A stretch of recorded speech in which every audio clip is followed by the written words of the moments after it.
in time. And Becerra did not go around. He draws a walk, but Irish was trying to catch Houston sleeping, and he almost got him. The designated hitter from Auburn, number 3. Andrews sure looked to me like the throw beat Houston back to the bag. But Kyle Lodis was caught off guard as well, and he just couldn't get the tag in time. Interesting to see no slide, but obviously Houston caught off guard over at third base too. Everybody was paying attention to the check swing when Irish, before he even appealed for it, threw back. So now the right-handed bat of Chris Stanfield. Runners at the corners. The pitch is a broken bat flare towards second. Davis comes into his left. He's got it. And he makes sure to secure the final out of the first inning. No runs for the Braves on no hits, no errors in the field, but 2 walks means 2 runners left on base. Kozera gets a scoreless first as he looks to continue his hot streak after his start against Harwich.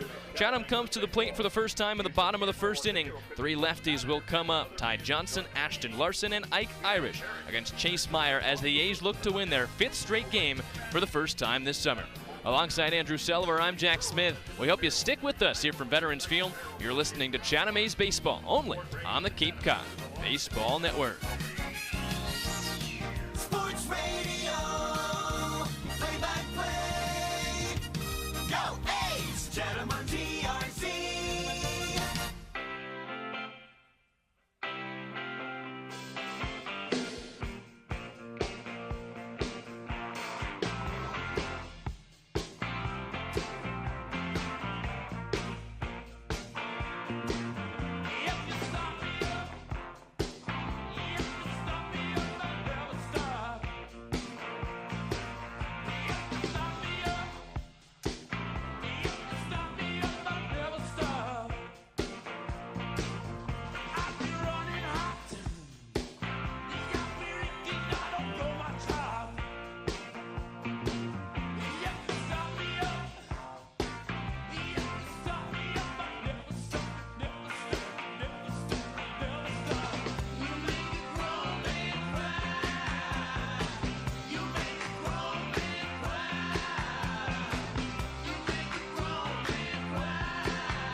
Back for the bottom of the first here at Veterans Field, and the A's come to bat for the first time.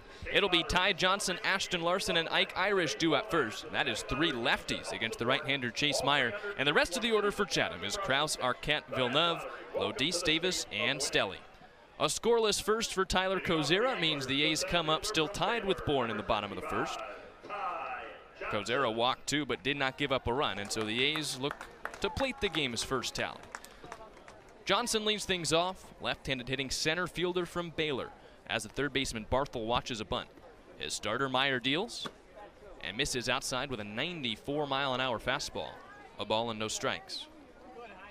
Johnson starts his 2nd game for the A's, got into town a couple of days ago, and led off yesterday for Sheets. 1-0. He takes off the outside again, 2 balls and no strikes. Johnson went 1 for 5 with an RBI in his debut. He's followed up here in the first by Larson and Irish. Meyer sets, he delivers, and Johnson flies it straight back. Still 2 balls, but now 1 strike in the count. Meyer's a 6'2", 195-pound freshman righty. He hails from West Virginia, he goes to West Virginia, and tonight he makes his first Bravo start. 2-1 pitch. Johnson chops it towards second. Kojal over to his right, he fields waist high, and he flips it over to first to get Johnson 1 away. Now batting for Chatham, the right fielder from LSU. Defensively for the Braves, it's Becerra, Jackson, and Neville in the outfield from left to right. Michelle and Kojal on the right side of the infield. Left side is Houston and Barthel. Chase Meggers in his first Braves game does the catching. And Chris Stanfield, the reigning Cape League Player of the Week, is the DH. Here's another lefty, Ashton Larson. Base is empty, 1 out. The pitch is shot towards third and past the glove of Barthel into left field. Becerra comes up with it. He gets it in quickly, keeping Larson to a single. But with one out, he's aboard. The catcher from Auburn, number 4, Ike. It'll be interesting, Jack, to see how long Meyer can go tonight for Bourne. Problem for the Braves is they lost a whole lot of starting pitching. 10 players that were at one point rostered this summer for Bourne drafted this year. So they lost a lot of their starting pitching. Meyer only started 1 game with West Virginia this year. Here's Ike Irish, and he takes inside. It's 1 ball and no strikes with 1 out and a runner at first. Andrew, we thought the number of 8 Chatham players from this summer drafted was high, and Bourne's got a whole different definition. Myers 1-0. Slider on the inside corner for a strike to Irish, 1-1. And some of that goes to coach strategy when it comes to recruiting, whether you focus solely on non-draft eligible freshmen and sophomore guys, or you get some more veteran leadership in the clubhouse. 1-1 pitch. Irish pops it up. Foul third base side. Meggers the catcher, ditches the mask, and he catches it right in front of the Chatham dugout for the second out of the inning. It was interesting talking with Sheets yesterday on the manager's show about that, and he said they wanted to bring guys in that they knew were good guys and they would deal with it after, saying you have to have 3 different rosters for the summer. You've got the initial wave of guys, the middle wave, and then the closing wave, which is what Chatham is bringing in now. Chayton Krause is one of those guys, and he takes a fastball for a strike on the outside corner at 96, 0-1. Krause is a new right-hander, DHs tonight from Dallas Baptist. Big, tall, strong righty in the back of the box with a runner at first and 2 away. 0-1 pitch. Swing and a miss from Krause. It's 0-2. Krause hit .358 with 16 big flies and 66 runs batted in at DBU this year. Big power bat replacing some of the big hitters that Chatham lost to the draft. 0-2. He takes off the outside corner with a slider. It's 1-2. John Bay released after yesterday as his time is up with the Anglers. He was excellent. 1-2 pitch. Swing and a miss, strike 3. A new right-handed power bat, Chayton Krause down on strikes to finish the first. Means Chatham gets no runs on 1 hit, no errors in the field, 1 runner, Ashton Larson, left on base. We head back to the top of the second as Tyler Kozera goes back to the mound. He'll face Garrett Michelle, Mason Neville, Blake Barthel in the second. Still no score. Chatham gets a hit, but no runs. Stick with us here from Veterans Field. You're listening to Chatham A's Baseball on the Cape Cod Baseball Network. Chatham on TRC, Cape Cod.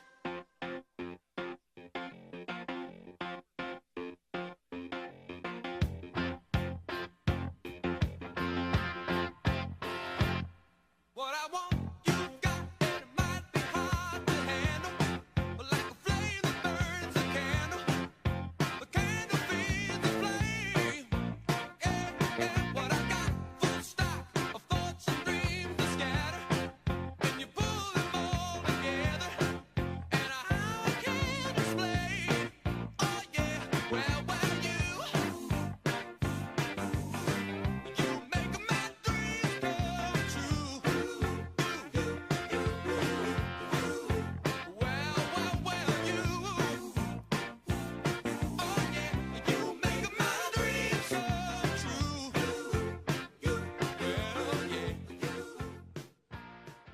Hi, this is Ivar Arquette from Washington. You're listening to Chatham A's Baseball with Andrew Selover and Jack Smith on the Cape Cod Baseball Network. Go Dogs. Time for the top of the second here at Veterans Field.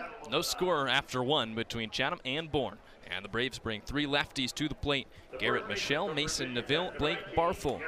A whole lot of O's in this lineup for Bourne. And the 3 lefties face the right-handed starter Tyler Kozera for Chatham, who worked a scoreless first with 2 walks. Here the first pitch to Garrett Michelle is a fastball high, 1 ball and no strikes. Michelle is the first baseman from Virginia Tech, and he's got the Hokies helmet on top of his Braves uniform. 1-0 pitch is bounced right back to Kozera, who snares it with the leather. He underhand flips to Villeneuve at first, and that's out number 1. Not sure if Kozera knows how the ball ended up in his glove. It went right back on 1 big hop, and I don't think if it goes right into his glove, Number 41, Neville doesn't have a hit. That ball was destined for center. About a 1-3 put out starts the second inning, and Mason Neville comes to the plate. Neville, the right fielder from Oregon, has played one game so far for Bourne. First pitch, changeup on the outer edge. It's no balls and a strike. In that one game, Neville went 0 for 4. He gets a second start tonight for Scott Landers and the Braves. 0-1. Fastball misses low, 1 ball and 1 strike. Infield plays straight up for the A's. Outfield shallow, especially the left fielder Caleb Stelly, who plays the opposite way. 1-1 delivery. Fastball on the inside corner. Really tied up. Neville went right underneath the hands for strike 2. So with 1 out and the bases empty, a 1-ball, 2-strike count. Kozera quickly ready. Here's his pitch. It's flown foul. Right back to the netting. Third base side, 1 ball and 2 strikes.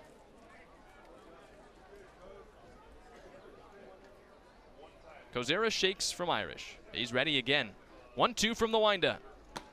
Miss is outside with a slider that couldn't quite bend back over the outer edge. It's 2 balls and 2 strikes. Neville digs in, and he's got to be in there quickly. Kozera's got a rapid pace. 2-2. Swing and a miss, strike 3. He climbed the ladder with a fastball. Picks up his first punchy. 2 outs in the second inning. Third baseman from Coastal Carolina. Andrew, I want to go back to the helmet for Garrett Michelle, that Virginia Tech Hokies helmet. You know what we won't see tonight? We won't see. How did I describe it? The beautiful gold helmet of Jack Penny and Notre Dame. Blake Barthel up. He takes a strike at the belt with a fastball. It's 0-1. For good reason, too. Jack Penny drafted this past week. Late round pick, but gold helmet is not seen. 0-1. Outside to Barthel. 1 ball and 1 strike.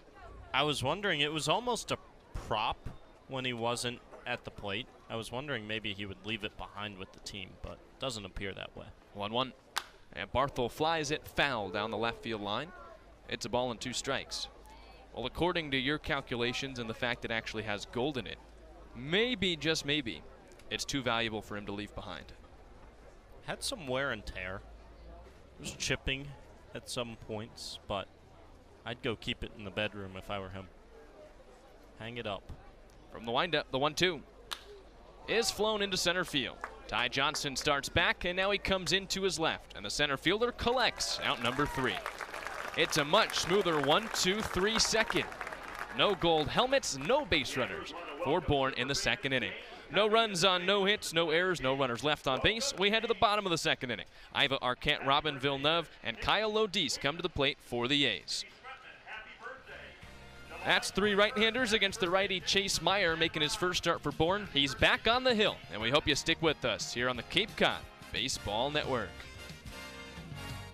Here at the Mass State Lottery, we're known for our monster wins.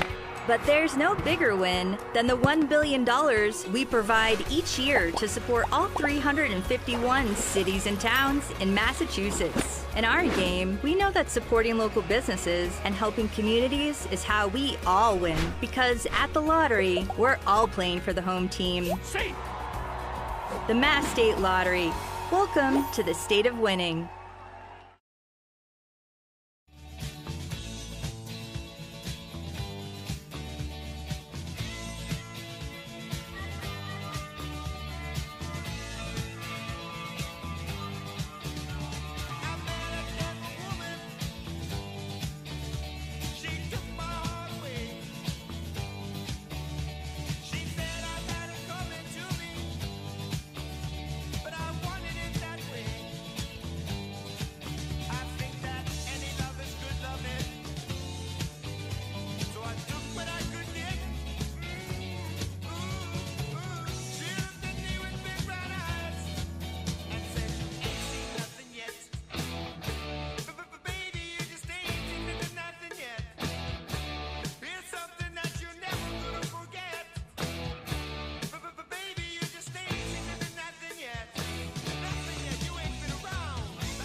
Time for the bottom of the second here at Veterans Field, and 3 righties come to the plate against Chase Meyer for Chatham.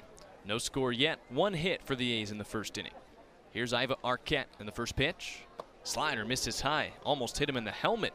1 ball and no strikes. It's Arquette, then Villeneuve, and Kyle Lodis against Chase Meyer, who gave up a hit in the first but struck out 1, faced just 1 over the minimum. He works only from the stretch as he comes set above the belt. He's got the 1-0 sign and he deals. Slider misses away, 2 balls and no strikes. Arquette, after a 1-for-4 day yesterday, has the average at 296, 3 home runs, good for second on the team, and 16 runs batted in. 2-0. Swing and a miss from Arquette. It's 2-1. Andrew, my family's in town. They brought cookies from my grandma and a challenging question. As Arquette readies up for the 2-1 pitch. For me. Meyer brings it home. A check swing from Arquette, slider in the dirt. He did not go around 3-1. Of course, with Austin O'Verne and Titan Hayes and John Bay and a lot of these draftable players leaving, they said, who are the A's All-Stars this year? With a lot of those guys heading for the draft. 3-1. Slider is outside, ball 4. So Arquette draws a leadoff walk at the second, and he was part of my answer. I think with some of these guys departing, of course, when you think about All-Stars, you want guys that have been there for a majority of the summer. Iva Arquette is one of those names that has been a stalwart in the starting lineup for Sheets. Yeah, I think the answer is a little easier on the fielding side rather than the pitching side, but All-Stars in a summer ball league like this are so complicated because of the mass exodus we just witnessed. Here's Villeneuve. He takes inside with a fastball. Almost hit him at 95, 1-0. I mean, almost all of your pitching All-Stars as of a week ago are gone, but you talk about Iva Arquette, Ike Irish, Kyle Lodis, Campbell Smithwick. Those are guys that certainly have a chance to hear their names called as All-Stars. 1-0 misses inside to Villeneuve. It's 2 balls and no strikes. A right-on-right matchup with a runner at first for Chatham and nobody out. Still no score on the bottom of the second here at Veterans Field. We'll find out pretty soon. I've been told that the coaches will meet to talk about it on Saturday. So it should be sometime this weekend. 2-0 from Meyer. In the dirt with a slider, 3 balls and no strikes. On Wednesday, July 17th, it feels like there are about 20 new players here in Chatham. Roster currently stands at 28 guys of the maximum 30 that a team can have. Chatham's got 1 waiting in the wings for tomorrow, but had to do a lot of workshopping over the past week. 3-0 is on the outside corner with a fastball, 3-1. O'Verne was maybe the best player for the A's this summer. He departed, got drafted in the 3rd round. John Bay did not hear his name called, but he was, again, one of the better hitters in the Cape League and the Chatham home run leader. He left yesterday. 3-1.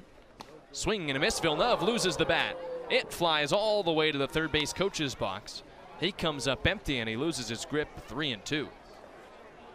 Malachi Witherspoon is out. He grabs the big red barrel, hands it back to Villeneuve, who I believe will want a little bit more pine tar on that bat. I had a feeling that might be coming. They were working on trying to get some extra stickiness on the grip for Villeneuve during batting practice, and Ike Irish had some spray that he figured would be good, but then it didn't work, and it made it even less sticky and more slippery. So it was a bit of a precarious spot that Villeneuve was in BP. He's back in the box. We'll see if he can hold on. 3-2 pitch. Arquette takes off. It's inside, ball 4. And it does not matter. Back-to-back walks start the second for the A's. Back to the conversation about All-Stars and specifically players that have left. If you had asked me this question a week ago, the answer is easy. It's O'Verne and Bay, Micah Ashman and Titan Hayes, who pitched out of the bullpen. Liam Paddock has a big argument. Top 10 in the league in strikeouts, but he was drafted in the 20th round. As here's Kyle Lodis, he squares to bunt, and he puts it down. Near the mound, Myers off of it. He picks it up, he throws to first, and he just gets Lodis for the first out. Arquette second to third, Villeneuve first to second. It was a sac bunt that almost turned into a hit for Kyle Lodis. For Chatham, the second baseman from Vanderbilt, number 30, Jaden. But on the first pitch, Lodis retired, puts up an RBI spot here for Jaden Davis. Runners at second and third, 1 out, and no score in the bottom of the second inning. When you look at Chatham's pitching staff, There's only 2 guys that have pitched double-digit innings that are active right now. Right on right, here's the pitch. Davis takes a high slider, 1 ball and no strikes. One of them's getting the start tonight, Tyler Kozera. If things keep going right for the freshman from UCF, you would think he has a great case. Corners in, the 1-0. High and away, 2 balls and no strikes. The other is Hayden Murphy, but there's a decent chance that he's not here for the All-Star game. So don't envy the guys in the room that have to make these decisions. It's a whole different world here in summer college baseball. It's not cut and dry. 2-0. On the outside corner with a fastball. 2 balls and 1 strike.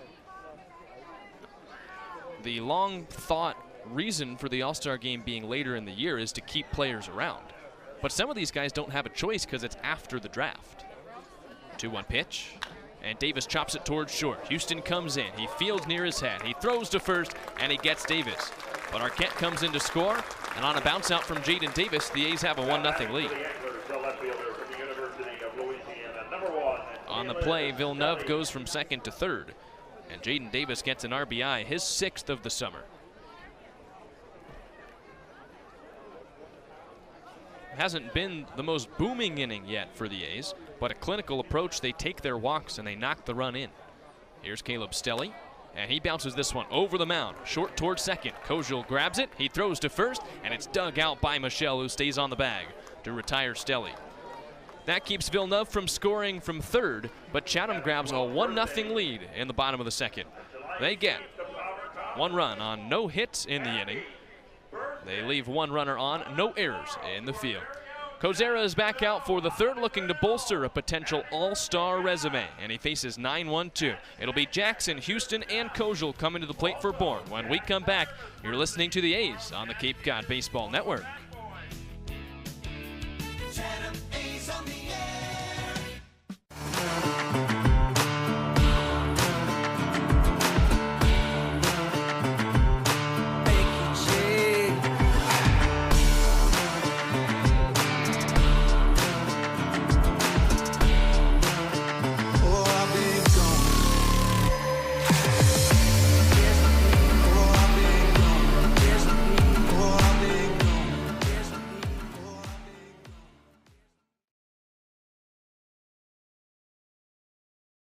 Shiver in the dark, it's raining in the park, but meantime, sound of the river, you stop and you hold everything. A band is blowing Dixie, double fall time. You feel alright when you hear the music ring.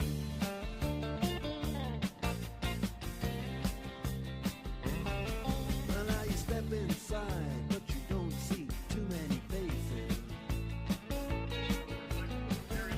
Coming in out of the rain, I hear the jazz. To make a new baseball count. Back from Veterans Field, Chatham leads 1-0 as we head to the top of the third inning. It'll be 9-1-2 for Bourne. Isaiah Jackson, Merrick Houston, Camden Kojal. That's 2 lefties and a righty against Chatham's right-handed starter Tyler Kozera, who is set from the windup, glove held at his belt, third base side of the rubber. First pitch on the way, and Jackson hits it high in the air center field. Johnson races back, he gets to the track, he looks up, and it's gone. First pitch swinging, Jackson crushes his first summer home run, and we're tied at 1. He got a fastball at 89, and he sent it back at 98 to put Bourne on the board and finish the first time through the order for Tyler Kozera. Andrew, we saw home runs pop up as a problem for Kozera in his last start, and he gets tagged for his first one of the night by Isaiah Jackson. And it brings up Merrick Houston, the leadoff man. He takes high with a slider, 1-0. Kozera just leaves a few too many over the middle of the plate trying to pound the strike zone, and that hurt him the last time out. Houston pops this one foul. It's a ball and a strike. And it wasn't just the 2 home runs right at the tail end of the start either, when it felt like he was running out of gas. It was also at the very start of that game. He gave up a home run in the first inning. Roll call starts right on right, the 1-1. Houston takes a fastball for a strike. Well, if the roll call started a couple pitches ago, it would have been rudely interrupted by a leadoff blast here in the third by Isaiah Jackson. 1-2 pitch. In the dirt with a fastball. 2-2. But they go from left to right in the outfield and go back right to left on the infield.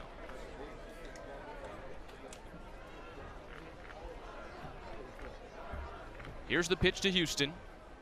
He swings and corks it foul off the end of the bat down the right field line and out of play. Still a 2-strike count, as that one again was a pitch that Kozera left hanging over the middle of the plate. But he caught Houston off guard with a slider, and all he could do was foul it away. Roll call complete. Kozera still set from the windup. He stares in and shakes off Irish, and now has his sign. Here's the pitch. It's bounced on the ground past Davis at second into right field. Houston turns around first. He's in there with a single. And that brings up Camden Kojal. After a pretty clean first 2 innings where Kozera didn't allow a hit, back-to-back base knocks, including a home run from Isaiah Jackson, start the third. So back to the left-handed part of the order. 4 straight lefties, starting with Camden Kojal in the 2-hole. Kojal bounced out right back to Kozera in the first inning. Runner at first. Here's the pitch. Inside, 1 ball and no strikes. Kojal's got a home run, 7 runs batted in. Came into tonight with a .271 average. Hits from the left side in the 2 spot for Scott Landers. As Merrick Houston grabs his lead from the stretch. Here's the 1-0. And it's nubbed foul off the Chatham dugout. Ricochets back into playable territory, but it's a foul ball. 1-1. In that start, Kozera was left down on the mound by Sheets in the 7th inning. He gave up a home run, gave the dugout a thumbs up, said, I'm going to get the next guy. Then gave up a base runner and another home run, and that ended his night. 1-1 is popped up on the infield, first base side. Villeneuve calls everybody off. He retreats. He keeps going, and he makes the catch. It took him for a ride in foul territory, but Robin Villeneuve pulls down out number 1. The catcher, for 13. And Andrew talking with Sheets a couple of days after Kozera's start, he said, well, we would have obviously loved to see him get the last couple outs there, but he liked the confidence that he saw from Kozera, even though it didn't work. It's a learning experience in what was just the second start of the summer. And again, if that's a 1-2 run ball game, you give up the home run, he probably gets taken out of the game. But you're up at the point 7-2 after the solo shot. So he gives the thumbs up. You give him a little longer of a leash. Here's Chase Meggers, another lefty. Runner at first, 1 out, and a pick goes back to the bag. They just barely didn't get him. Villeneuve applied a quick tag on the low pickoff from Kozera, and it was almost perfectly placed to get Houston. But he slid back into the bag underneath the tag. So still 1 out and a runner at first. A run in for Bourne. We're tied at 1 apiece here at Veterans Field in the top of the third. Meggers, the lefty catcher, waits in the back of the box for his first pitch. Kozera, a long pause. Now he gives it to him. Runner on the move, and it's lined foul. About as foul as a line drive can be over the first base dugout. Meggers spun around at 83 and launched it towards his own teammates. We've seen foul balls that end up at the end of a dugout. That would have been on the first half of the dugout going down the line. Meggers was way out in front. So now the 0-1 pitch. Kozera spins and picks to first. Merrick Houston is the runner at first here in the third inning. Isaiah Jackson started the frame with a solo shot. Houston followed him up with a single and is on base for the second time.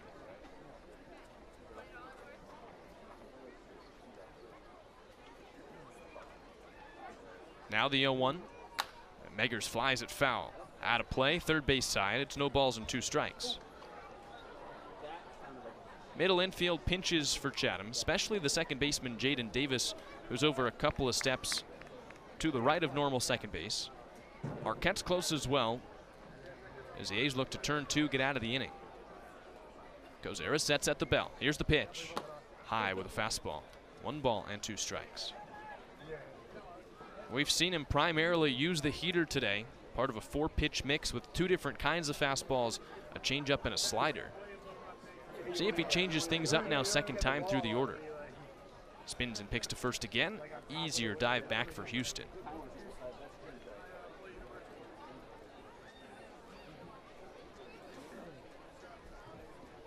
Kozera fiddles with the ball, now puts it in his glove. Held at his belt as he set from the stretch. 1-2 pitch. And Meggers rolls it past the dive of Jaden Davis at second, a base hit. It skids out to Larson, who gets it back to Arquette quickly. Another hit in the inning for Bourne. It's first and second with 1 away. The left fielder, number 32, That time, Andrew, not hard contact, but because Davis was over to his right looking to field a double play, he was away from the rolling ball that was under 80 miles an hour into right. That's a couple where I think if Davis gets a good first jump and he lays out, he might get the glove to it. First time didn't even lay out. That time he tried it, but came up about a foot short. So it brings up Tristan Becerra, another lefty. 2 runners aboard, 1 out, and a run in for Bourne. First pitch, Becerra takes low with a fastball. 1 ball and no strikes. Houston at second, Meggers at first. We're tied at 1 in the top of the third, and Eric Beatty, the pitching coach, will head out to the mound for Chatham. He looks towards the bullpen. A's do have a couple of guys standing on the mound, but after Tyler Kozera went 6 2/3 in his last start, it's hard to imagine such an early call to the pen here in the third. I'm not sure, Andrew, if you've seen anything with Kozera's delivery or the velocity on his fastball, but would be surprised to see Beatty pull him here. No, I think he's staying in this ball game. He's just laboring a bit right now in the third inning. You want to give him a quick breather because he's been locked in for the last couple of batters. A long battle that he loses to Chase Meggers. Joe LaBella takes the march out towards the mound. He breaks up this meeting. And Kozera is indeed staying in the game. He's thrown 47 pitches already. He so far has only gotten 7 outs. But again, he's still just 1 pitch away, a potential ground ball to a defender, of getting out of this inning. Forced at any base on the infield, runners at first and second and 1 out. Becerra walked his first time to the plate, one of 3 free passes afforded by Tyler Kozera. He looks to second, and now he brings it home. And Becerra chops it foul up the first base line. It's 1 ball and 1 strike. That was the slider on the inner half.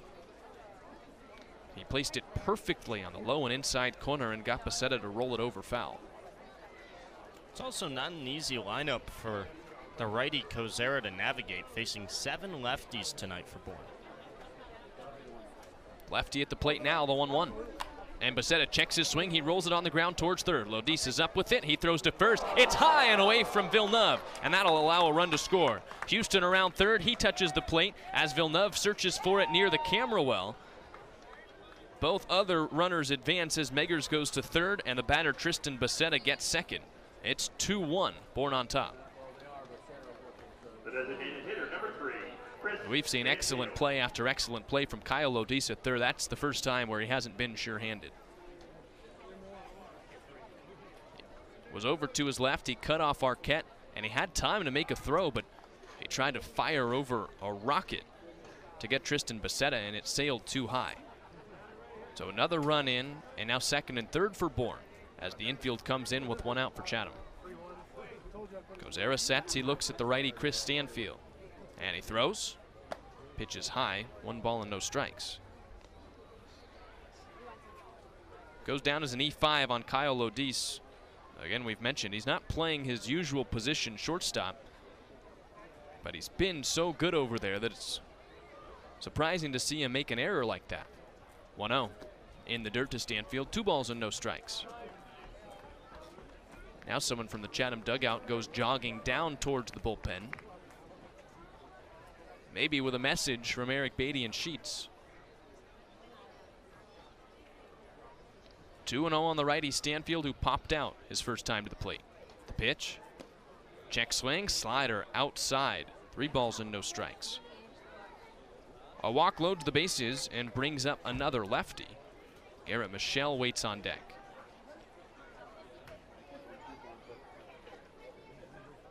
Kozera peers towards second where Becerra stands.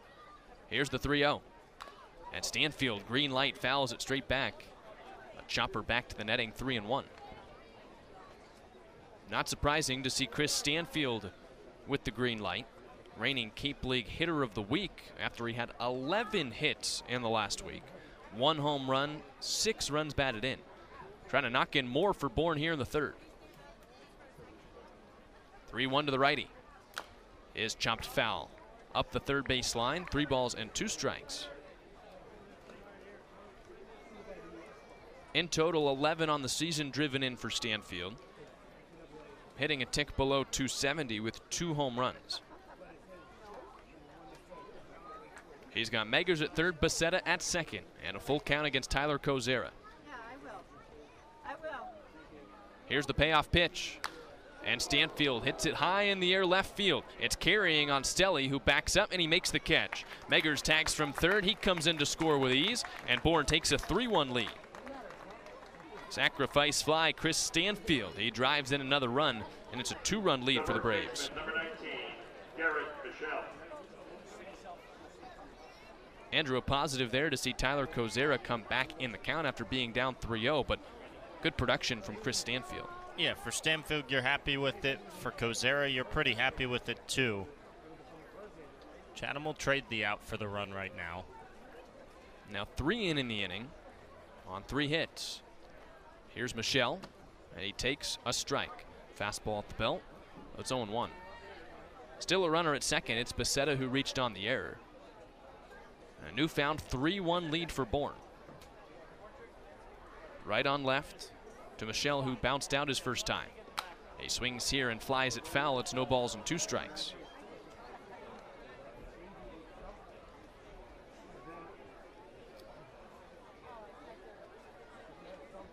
Kozera looking to finish the inning of labor as he shakes his sign from Irish. Wants a different 0-2 pitch. He comes set at the belt with the one he wants.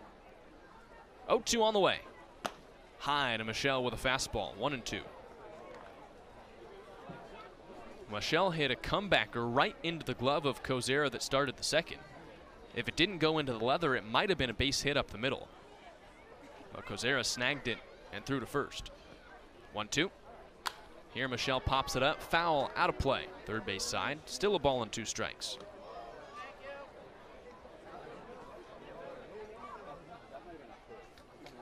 Long inning for Kozera here in the third. A 3-1 Braves lead, and this next pitch for the UCF righty is number 60. Looking for one more strike, one more out to finish the third. 1-2 again. And Michelle lines it straight back off the pole and ricochets back towards home plate to keep the count at 1-2.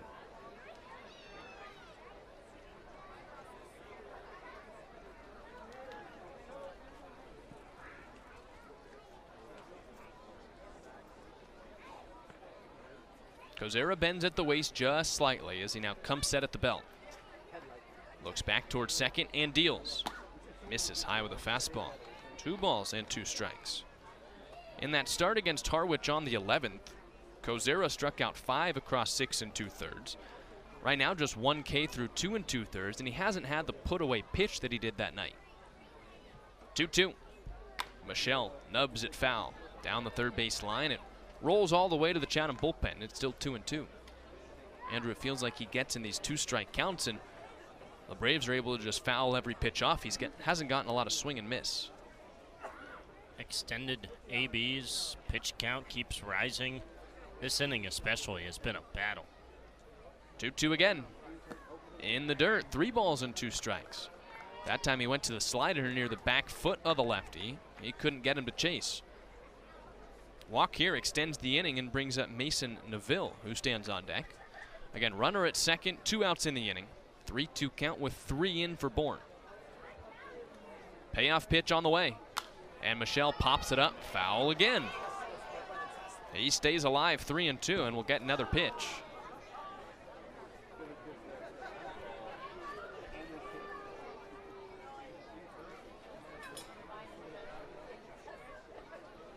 Kozera nestles his cleat right in front of the rubber. First base side of the mound. He is set. 3-2 pitch. High, ball 4. He walks Garrett Michelle. The right fielder. And you got a feeling, Jack, that the way the end of this inning is gone might be the end of the line for Kozera. He's going to be given this next batter, but even if he does get out of the inning, I'm not sure he'll be let go back out there for the fourth. And Eric Beatty now heads out to the mound. He might not let him finish the third. There's a right-hander getting loose for Chatham, and Beatty makes a point that way. In his last start, Tyler Kozera went 6 2/3, longest outing for a Chatham starter of the year. And here he can't finish the third inning. 3 runs in for Bourne as Kozera departs with first and second and 2 outs for the Braves. New pitcher coming in, and we'll take a break with them here at Veterans Field. Again, 3 runs in for Bourne against Tyler Kozera, and a right-hander comes in looking to get him out of the jam. Alongside Andrew Selover, I'm Jack Smith. Stick with us through the break on the Cape Cod Baseball Network. Chatham on TRZ, Cape Cod.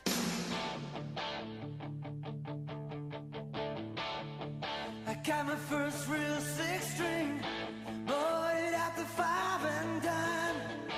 Played it till my fingers bled. Was the summer of '69. Me and some guys from school had a band and we tried real hard. Jimmy quit, Jody got married. Should've known we'd never get far. Oh, when I look back now, the summer seemed to last forever. And if I had the choice, yeah, those won't all be there. Those were the best days of my life.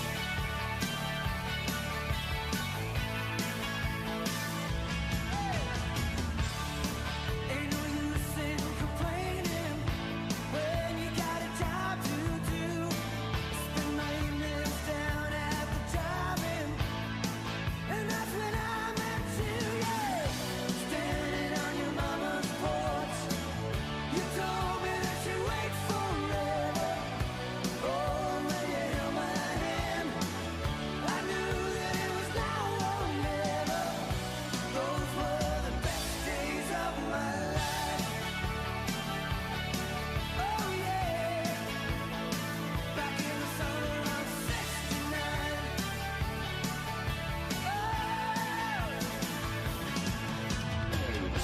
Man, we were killing time. We were young and restless. We needed to unwind. I guess nothing can last forever, no. Yeah.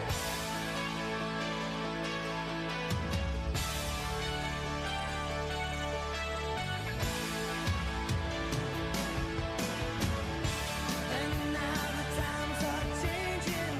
Look at everything that's come and gone. Sometimes when I play that old 6-string, think about you, wonder what went wrong. Standing on your mama's porch.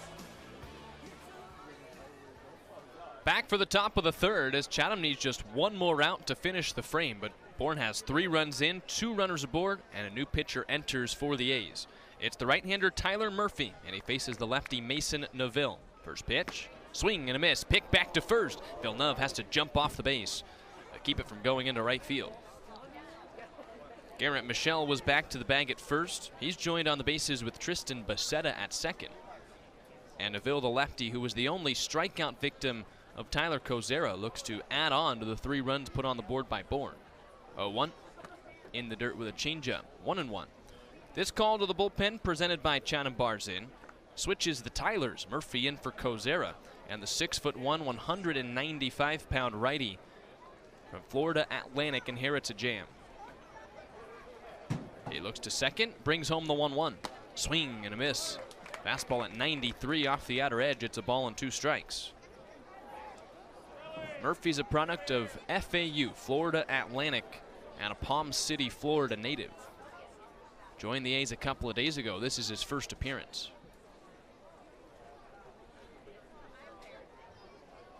One-two home. Swing and a miss, strike 3. He blows the gas by Mason Neville at 95 to finally pick up the final out of the third inning. He strands 2 runners for Kozera, but 3 runs come in on 3 hits for the A's. 1 error in the field made it third by Tyler Kozera.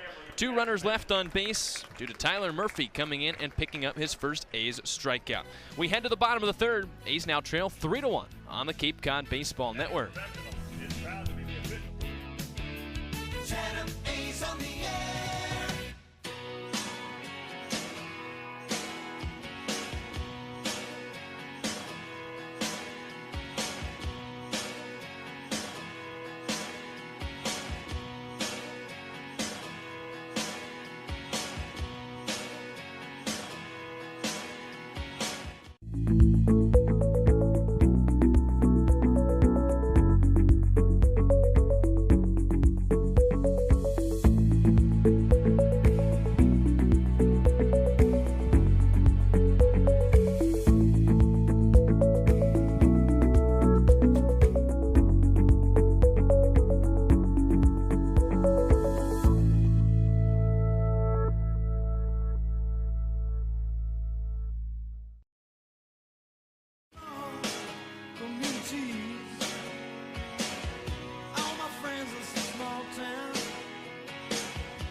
We push on to the bottom of the third as the A's trail for the first time tonight, 3-1 to Bourne.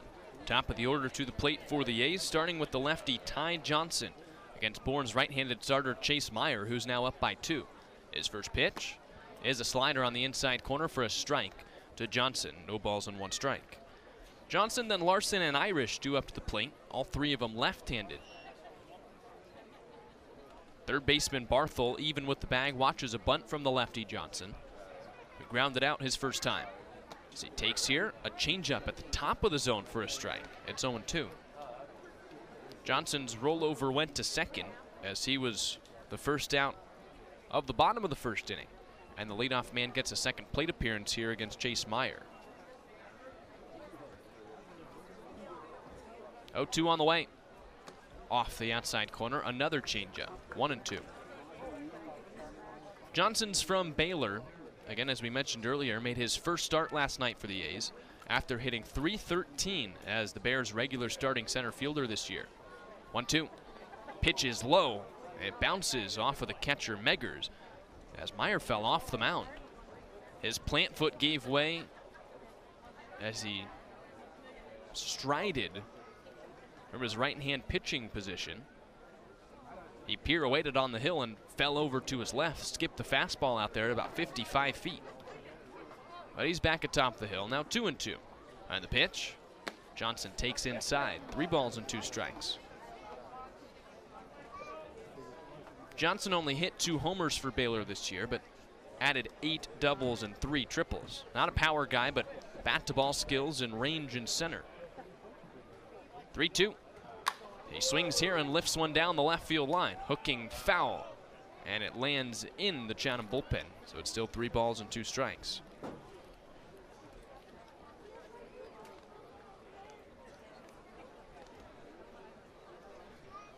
Johnson taps the plate twice. Infield plays him deep with a 3-2 count, first batter of the bottom of the third. The pitch, swing and a miss, strike 3. He pivots around on a low changeup. He goes around. So there's 1 out in the inning. That's the second strikeout for Chase Meyer, who in his first start has given up just 1 hit and 1 run through 2 1/3. Brings to the plate Ashton Larson, who's got the lone hit for the A's tonight. He singled into right field back in the first inning, but was stranded at first base. Right on left, the pitch. Fastball is high, 1 ball and no strikes.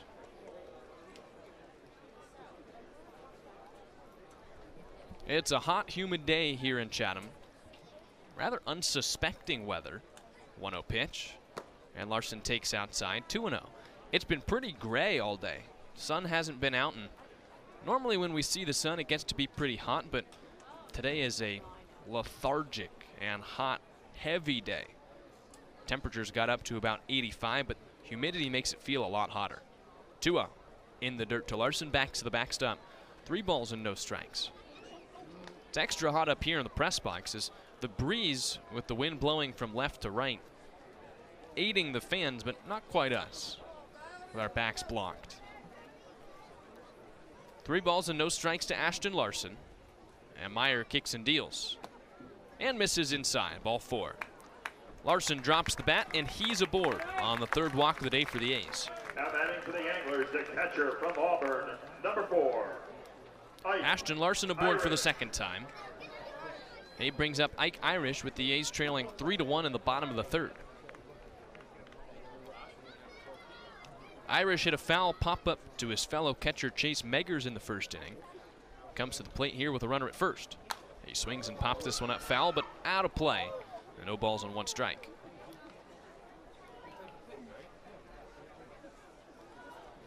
Ike rides a 4-game hit streak. Previous 4 games for Chatham's backstop, he's 9 for 17. 0-1. He takes outside here with a changeup, 1-1. And as we talked about yesterday, his emergence as a big bat at the top of Chatham's order, heavily needed by the A's, who have lost their lead-up man and their cleanup man in the past week. 1-1 is outside with a slider, 2 balls and 1 strike. O'Verne and Bay both departed, 1 drafted, 1 not, but this was always going to be the end of their summer season. Irish has been here all year, and the A's need him to continue to step up.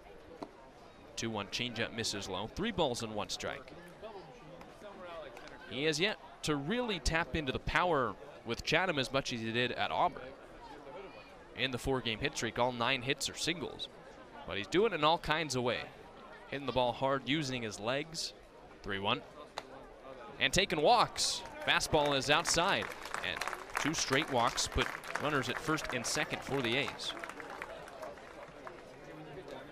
The designated hitter from Dallas Baptist, number 28.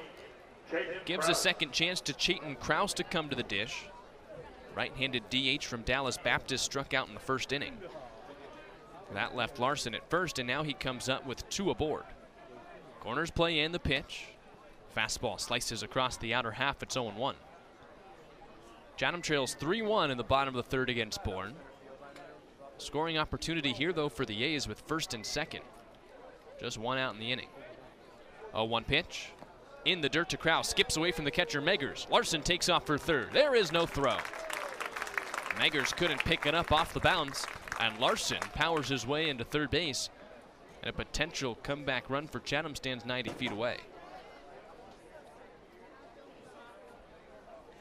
It's one of the small things that Ashton Larson does really well. He's got 9 stolen bases on the year, and that time not a stolen base, but fleet of foot, and he finds his way to 3rd. So the 1-1 pitch. Kraus cracks it foul. Up over the light post and down the right field line, out of play. It's a ball and 2 strikes.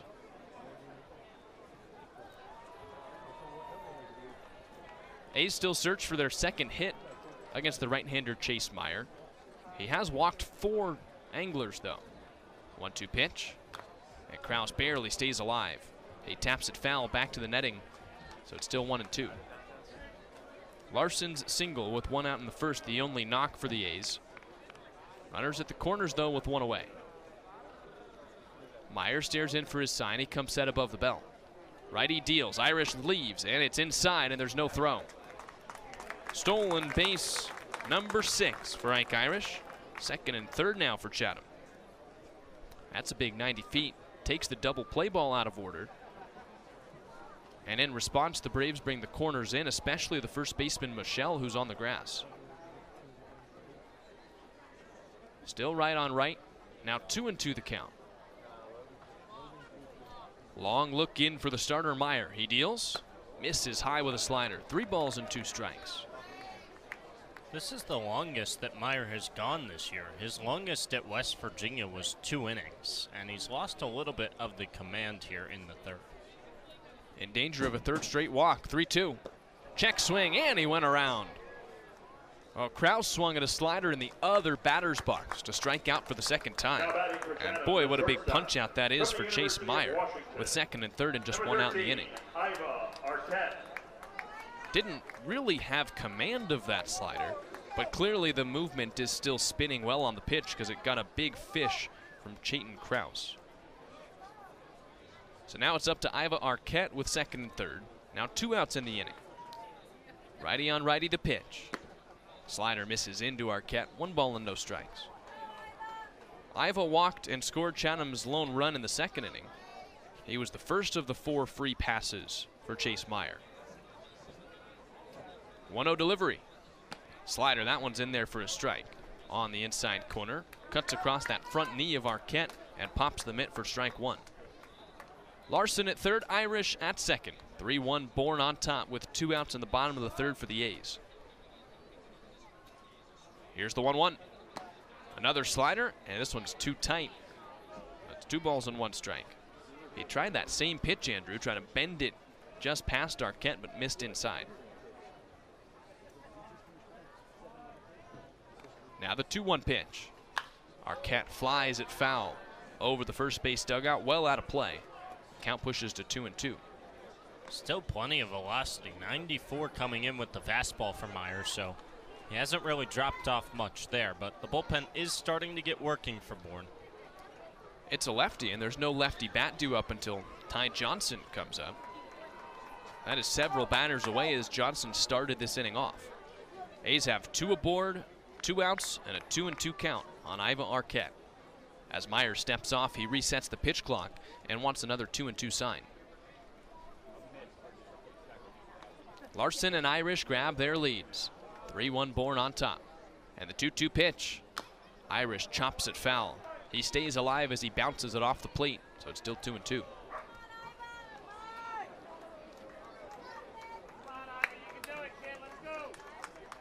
Arquette leads Chatham with 16 runs batted in this summer, looking to notch a couple more and get the A's back in it. Second and third, the 2-2. Inside, ball 3. Another slider, that one a little bit harder at 86 miles an hour. Missed inside, it's still 2 balls, or rather now it's 3 balls and 2 strikes.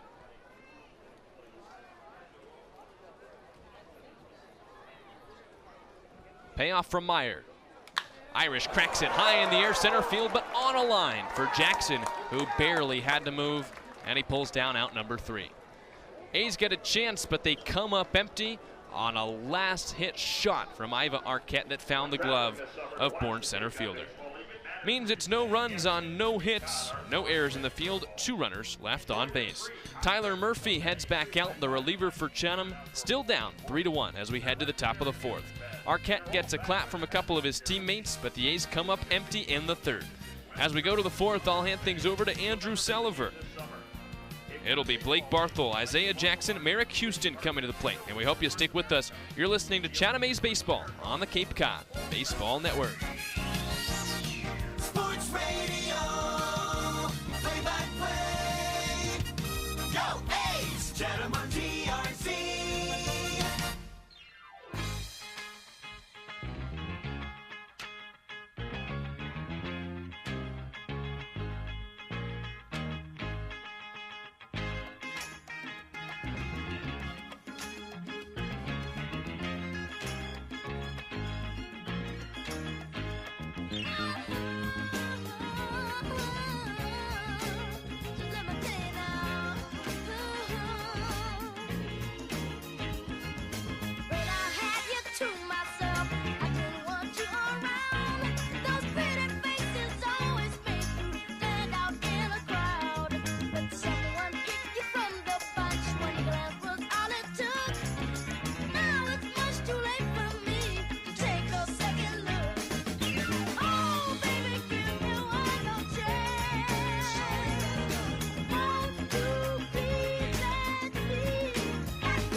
We head to the top of the 4th as the A's trail 3-1 here on the Cape Cod Baseball Network, and I hand things over to Andrew Selover for the play-by-play.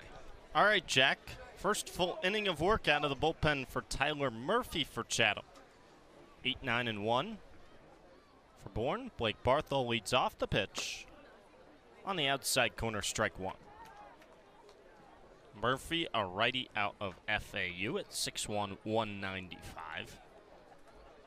First outing of the summer with Chatham, his 0-1. Line back foul. Fastball is lively in the low to mid-90s for the right-hander. Facing the lefty Blake Barthel, who flied out to center his first time to the plate against the starter, Tyler Kozera. 0-2. Up and away. That time in at 94 on the gun. Up and down season this year for Murphy with FAU. 608 earned run average. Mostly a starter. 1-2. High again. Heavy dose of the fastball to start off against Barthel here in the fourth.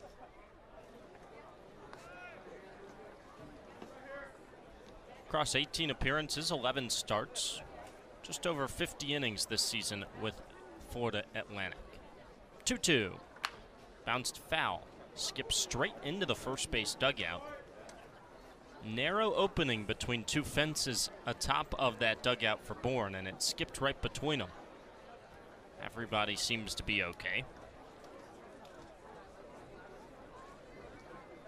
New baseball for Murphy, the sophomore. Set at the belt. The 2-2 again. Strike, 3 call. Painted up the outside corner with another fastball. Back-to-back strikeouts out of the bullpen for Murphy. This time it's looking. 9-hole hitter Isaiah Jackson strides in from the left side. He provided the first of 3 runs tonight for Bourne. A solo shot against Kozera to lead off the third. First pitch, taken low. Bourne's up 3-1 on Chatham. A's struck first in the bottom of the second inning for 1.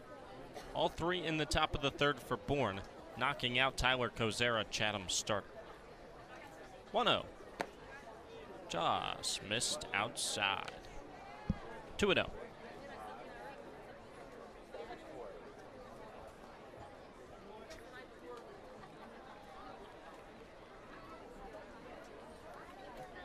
Pitch.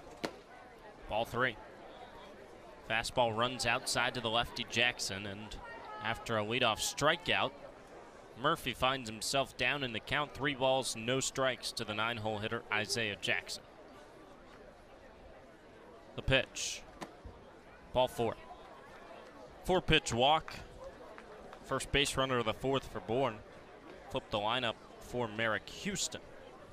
The shortstop, number 10, Merrick Houston. Whole lot of walks already in this game, Jack. 4th by a Chatham pitcher, 3 from Kozera, now 1 from Murphy. And the starter for Bourne, Chase Meyer, has walked 4 anglers. Just not the cleanest baseball we've seen this year. First pitch to Houston, he squares and pulls back, a high fastball for ball 1. Not to bring you back to yesterday either, long game, messy game. Just feels like the A's are trying to find their footing after all these roster changes. 1-0. On the inside corner with the slider. 1 ball, 1 strike. Well, they come in riding a 4-game win streak, but yesterday not the cleanest of baseball games. If you were with us on the Cape Cod Baseball Network, well, you might have been with us for a long time. Pickoff throw to first, not in time. 3-hour and 45-minute game down in Falmouth. Anglers won it 14-8.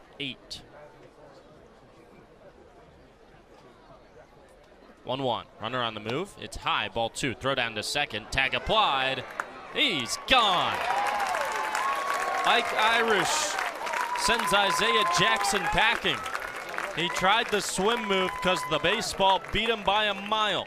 But Jackson is set down as Davis found the tag before Jackson could find the base. There's now 2 outs, nobody on in the top of the fourth for Bourne. 2-1 pitch to Houston. Foul back. Tyler Murphy all of a sudden 1 strike away from facing the minimum in the top of the fourth, hanging a 0. Houston yet to be retired. He walked in the first and he singled and scored in the third. 2-2. Lifted back foul.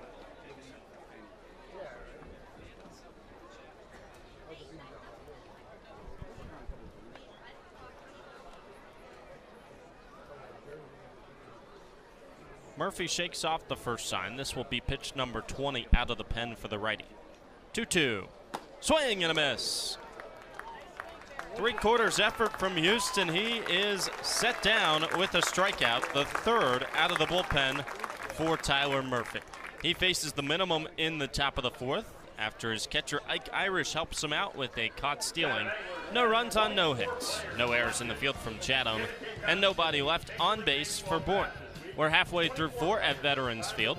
Bourne's got a 3-1 lead on Chatham. Stay with us on the Cape Cod Baseball Network. Chatham on TRC, Cape Cod.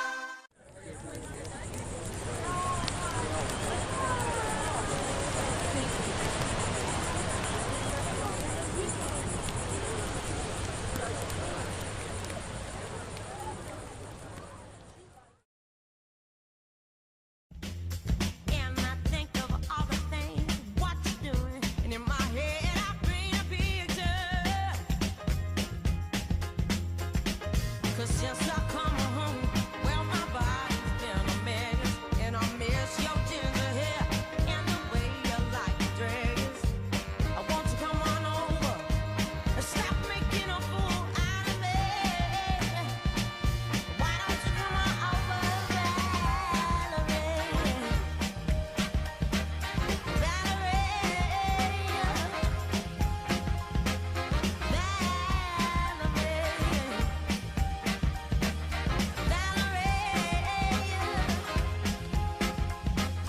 Did you have to go to jail? But your house on up for sale. Did you get a good lawyer? Hope you didn't catch a 10. Hope you found the right man who'll fix it for you. Are you shopping anywhere? Change the color of your hair. The first baseman from Texas Tech, number Bottom of 8, the fourth at Robin Veterans Villeneuve. Field. Robin Villeneuve leads things off. First baseman out of Tennessee, transferring to Texas Tech. Villeneuve walked his first time to the plate. Chase Meyer still on the bump in the pitch. Inside, ball 1. Bourne's got a 3-1 lead on Chatham halfway through 4. 6, 7, and 8 due up for the A's. Villeneuve, Lodice, and Davis.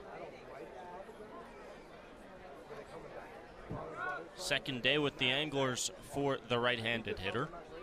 He awaits and takes low, ball 2. Villeneuve has already announced after winning a national title with Tennessee. He did fall out of the starting lineup late in the year, though. He's going to transfer to Texas Tech. 2-0. High, ball 3. Villeneuve, a native of Quebec. First language is French. Jack, tu parles français? As the pitch is at the top of the zone for a strike. I'm glad he can speak French. Maybe he could teach me. I'm going to take that as a no. You do not speak French. Well, if I speak Spanish back to you, you won't get it. 3-1. On the inside corner, strike 2. Yo hablo español. Yeah, what else could you tell me in Spanish? A little bit. 3-2. Tipped into the mid, strike 3. Villeneuve down on strikes. Fourth strikeout for Meyer. Now batting for the Anglers. I took 4 years of French and I took 2 years The of third baseman Spanish. from Georgia Tech, So I've number got a little bit 24, on both Kyle sides. Lodice. As far as the viewers know, I'm fluent in ASL.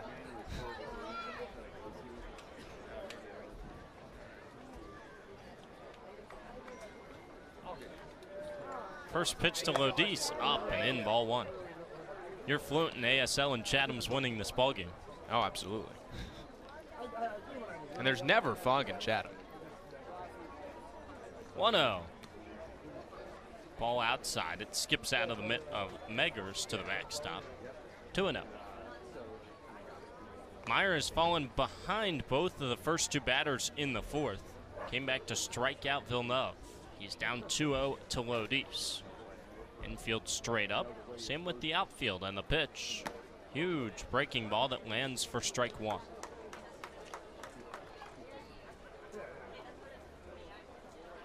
Lodis with a sac bunt, his first time to the dish. Nearly worked out as a hit. 2-1. Fastball called strike two. Kyle's actually got Florida State batting gloves on. Sophomore out of Augusta transferring to Georgia Tech, but his cousin Alex plays for the Noles. 2-2. Low and away. And in just 2 days' time, he'll get to see his cousin Alex, who plays for Hyannis. 3-2. Foul back. Said he saw him on the off day about a week and a half ago, and he got some new batting gloves out of it. Did he trade him some? I don't think so. I don't think he's got a ton of Augusta batting gloves.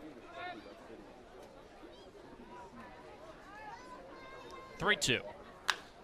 Hammered out toward right center field. Neville races back, he lunges, and he makes a grab. Out on the track in right center. Right fielder Neville ran it down deep into the gap. He sets down Lodis, who tried to go the other way. Instead, there's 2 outs in the 4th. I told Kyle that he's got to tell Georgia Tech to up its game and get him some batting gloves so he's not wearing Florida State gloves out there. Well, I don't think they're going to be happy he's wearing an ACC rival. Pitch to Davis, up and in. Chases him off the plate from the right side.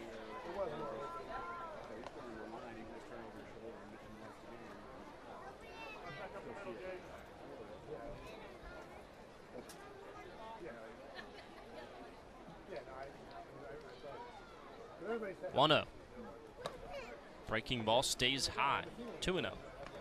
Again, Meyer falls behind another Chatham batter, but so far it's worked out okay this inning. Nobody on and 2 out. 2-0. Just caught a piece of the outside corner for strike one. Meyer pitches with a 3-1 lead. Bourne on top of Chatham, bottom of the 4th. 2-on. In the dirt, ball 3. Davis drove in the only run of the game so far for Chatham on an RBI ground out in the 2nd inning. He awaits the 3-1 and takes outside, ball 4. 5th walk issued from Chase Meyer. He's only given up 1 hit. And he's effectively worked around traffic. Tries to do so again as the 9-hole hitter Caleb Stelly digs in. Another righty at the bottom of Chatham's lineup. Only 3 lefties in the top 3 slots. First pitch, up and tight. Stelly has to bend out of the way of it. 1-0. There is a lefty warming up in the pen for Bourne, so perhaps this could be the last batter for Meyer. 3 lefties due up after Stelly, and the catcher Chase Meggers trots out for a quick word. Pauses the 1-0 battle. Healthcare is proud to be the official healthcare provider of the Cape Cod Baseball League. Here's a reminder that blood donated to Cape Cod Healthcare stays on Cape Cod. Help save the lives of Chatham got the first run of the game in the bottom of the 2nd inning, then gave up a 3 spot in the top of the 3rd. A's came in since a night 2 games back of YD in the East for first place, and Chatham has been on a tear. 4 straight for the A's. Conversation with Meggers and Meyer is done on the mound.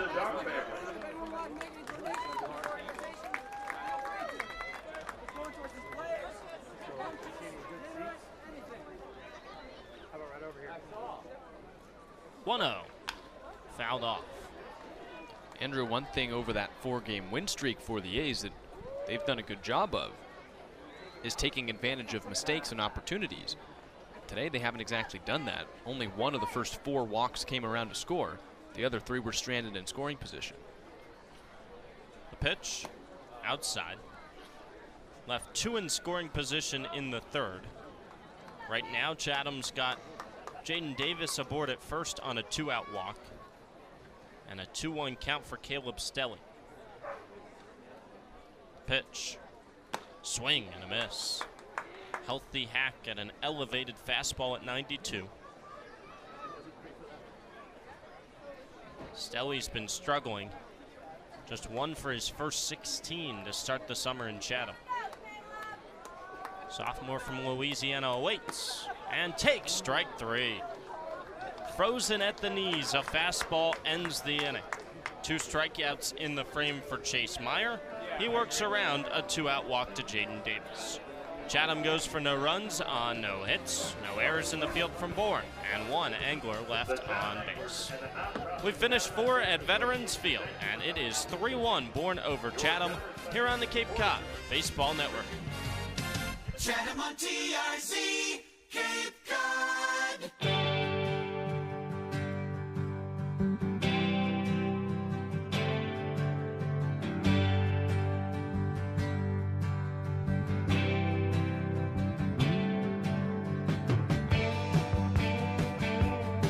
Well, I'm running down the road trying to loosen my load. I got 7 women on my mind. 4 that wanna own me, 2 that wanna stone me, 1 says she's a friend of mine. Take it easy, take it easy. Don't let the sound of your own wheels drive you crazy. Lighten up while you still can. Don't even try to understand.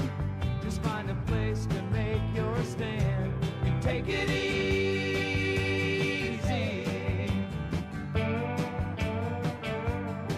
Well, I'm standing on a corner in Winslow, Arizona, and such a fine sight to see.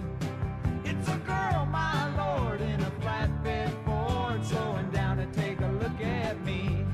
Come on, baby. Second baseman, number 8, Camden Kojal. Camden Kojal out of Vanderbilt, transferring to Arkansas, leads things off in the 2 spot for Bourne. Top of the 5th, Braves up 3-1. Tyler Murphy, the righty, against the lefty Kojal. The pitch. He squares and pulls back. Kojal takes high for ball 1.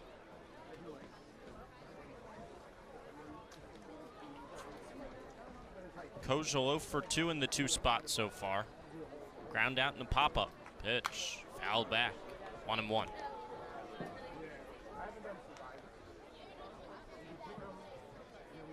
Murphy faced the minimum in the 4th inning. He'd love to do so against the heart of the Braves order here in the 5th. 1-1. Taken high. One of Tyler Murphy's best appearances of the season with FAU came against Kojal and the Commodores. Went 2 scoreless innings to start the season with 3 strikeouts. 2-1. Popped up out of play behind the plate.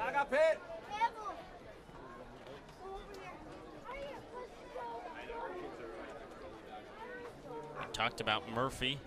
18 appearances, 11 starts. He began the season as a weekend starter. Moved toward a bullpen arm late in the year. 2-2. Taken down low. Runs the count to full. Kojal, along with basically everybody known to man, is transferring to Fayetteville to join Arkansas next year. Payoff pitch. Popped up foul and out of play over the 3rd base dugout. Jack, it just seems like half the guys in this league that were in the transfer portal are headed to Arkansas. And they better be good next year because they're getting a lot of talented players from what we've seen. 3-2 again. Swing and a miss. Tipped into the mitt, and Irish just held on. 4th strikeout out of the bullpen for Tyler Murphy. He's been electric. Catcher number 13, Chase Meggers. Say this, if Arkansas doesn't have a good year next year, something's not working over there. Disappointment this year for the Hawks. First pitch to Meggers. Taking a strike on the outer half.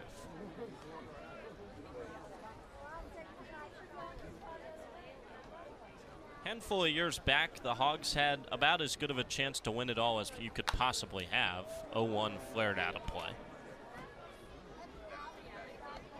Dropped a pop-up in foul territory that would have won them the College World Series against Oregon State.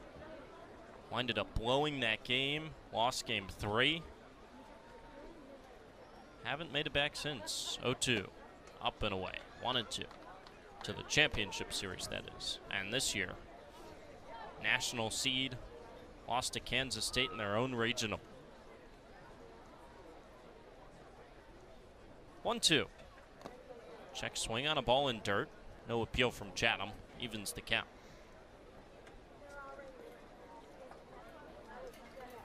Obviously, Jack, the expectations in Fayetteville are sky high, but more seasons not living up to those than are. 2-2. Jaws missed the outside corner. And that can be life in the SEC sometimes. Those teams beat themselves up so often during the year. You'd think they'd be battle tested for the end of the year, but as we've seen, anything can happen in postseason play. Another full count pitch. Skied on the left side of the diamond, back behind third base. It's the third baseman Lodis who makes the play, with Iva Arquette, the shortstop, hovering just over his shoulder. 2 up, 2 down in the top of the 5th for Tyler Murphy.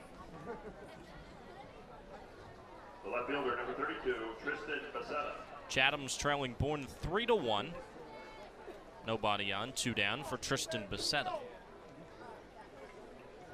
And to be frank, SEC still has dominated postseason play in the world of college baseball. Just hasn't been Arkansas. And that might be even worse for those Hogs fans. Oh, yeah. First pitch. The lefty Becerra takes a strike, top of the zone. But back to your point, it feels wrong that we haven't seen an Arkansas player on Chatham based on the prevalence of seeing them around the Cape. Couple of them last summer. 0-1. Foul back. Hudson White, Jared Sprague-Lott, both played major roles for the Hogs. Both just got drafted a couple days ago.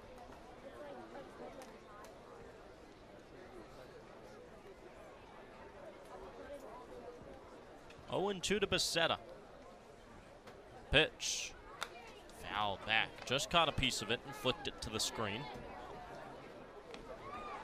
Becerra has reached both times tonight on a walk and an error by the third baseman Kyle Lodis. That error led to 2 unearned runs in the third. Those the difference right now. 3-1 Bourne. Nobody on, 2 outs, the 0-2. Becerra takes just outside.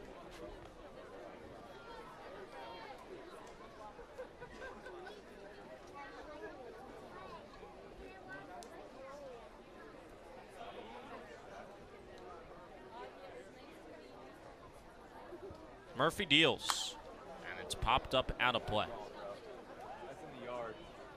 Give credit to the Bourne ABs. They've been impressive tonight, really battling with the first 2 arms for Chatham, making them work. Murphy 2 pitches away from 40. The pitch bounced on the right side. Davis to his left, fields it on the edge of the outfield grass and relays it to first in time. A 1-2-3 top of the 5th. For Tyler Murphy.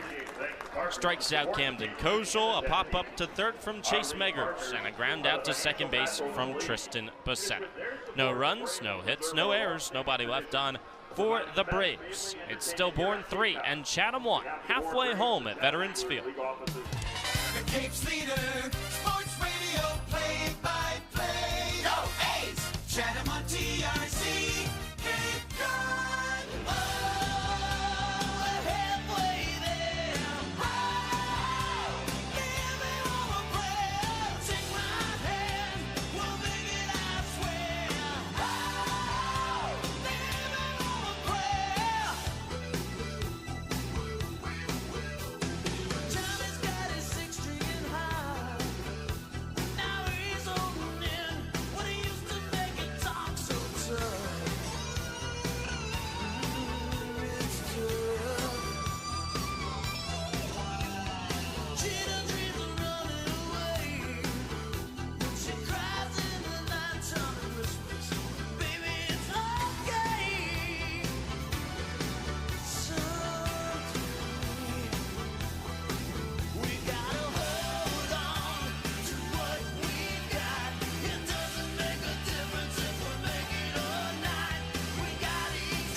Chatham goes to work in the bottom of the 5th. Anglers bring the top of the lineup to the plate against a new pitcher. First reliever out of the pen for Bourne.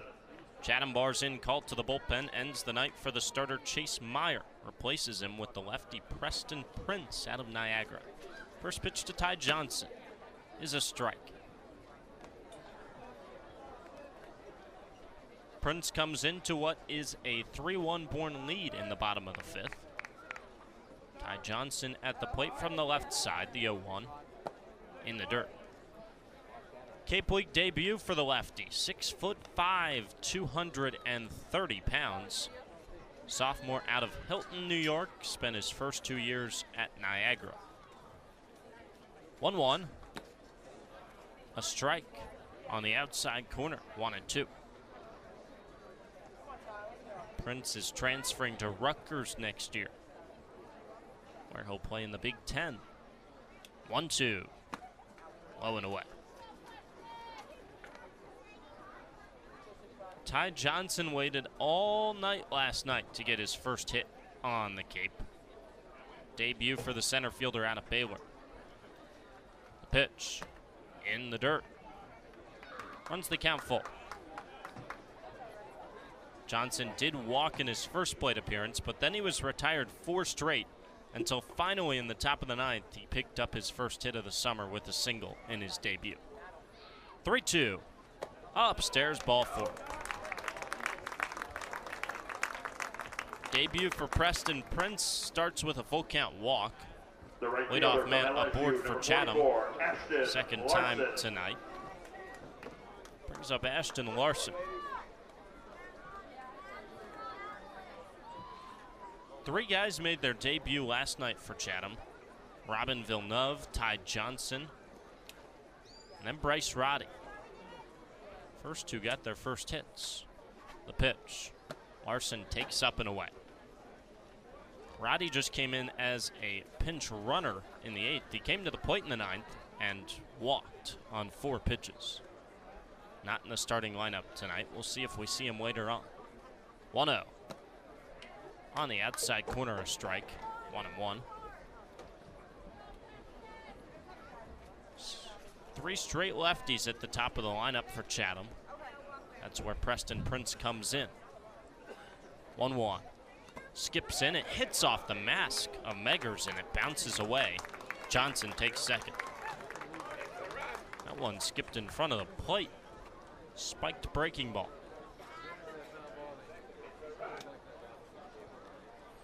Larson's 1 for 1 tonight. Single in the first and a walk in the 3rd.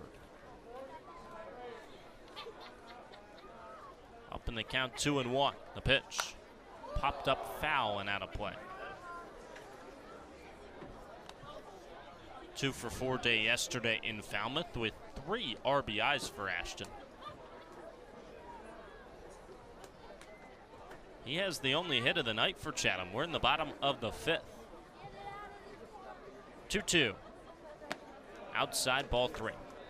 Final line for the starter Chase Meyer out of West Virginia. Righty goes 4 innings pitched, gives up 1 hit, 1 run on 5 walks and 5 strikeouts. Full count pitch. Checks his swing. It's in the dirt, uphill down. Larson held up.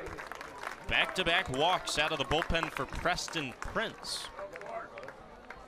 And Jack, that's not exactly an ideal way to start when you consider that Prince comes into a lineup that has 3 lefties at the top and the 6 after that are righties, and he's walked the first 2 lefties he's faced.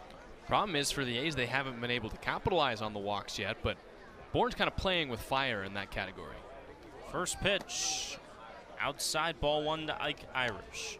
It is an interesting lineup construction today, though, for Sheets, stacking all the lefties back-to-back, and then 6 straight righties after him. Bullpen is up and working again for Bourne down the right field line. 1-0. Irish tips it into the mitt. Huge hack and a swooping breaking ball that he was out in front of. Infield came in at the corners for that pitch, but they might retreat a little after seeing what Ike Irish just did. Brief pause from our home plate umpire, Joe Labella.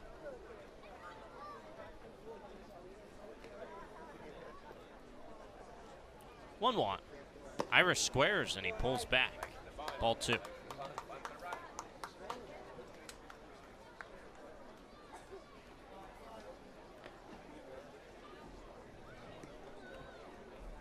Infield comes back into the corners after seeing that. The 2-1. Irish takes inside. He was not squared around. It's ball 3.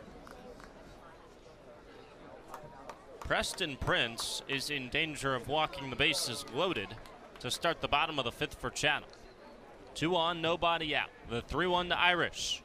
Low and inside, ball 4. Trifecta of ducks on the pond for Chatham. Go ahead run at first, tying run at second, and Chase Meggers, the catcher, quickly out of his crouch for a mound visit.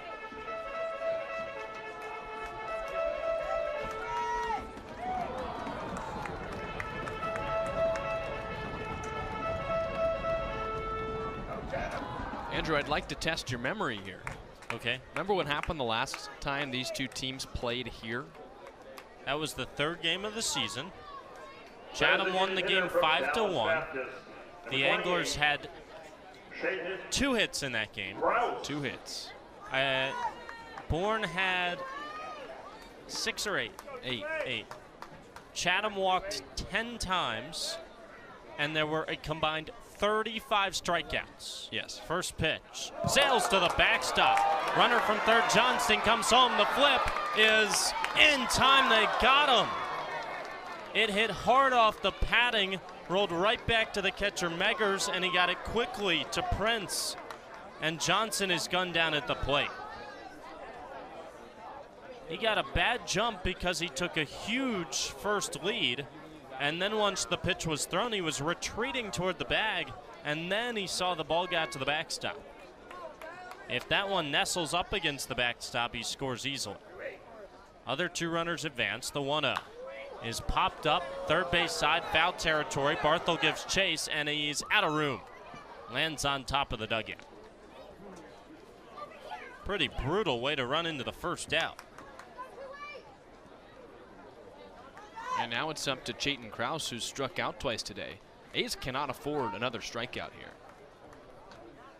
1 out with runners at second and third. Still 3-1 the lead for Bourne. The pitch. Swing and a miss. 1-2. Krause in his debut. Right-handed swinger out of Dallas Baptist. Down in the count. Here's the 1-2 pitch. Swing and a miss, strike 3. Chatham's down to its final out after the A's had the bases loaded and no outs in the bottom of the 5th. It's the 3rd swinging strikeout for Krause tonight. And again, the pressure lies on the shoulders of Iva Arquette. First pitch. Bounced on the ground, left side. It squirts into left field. 1 run is home. Wave around third for Irish.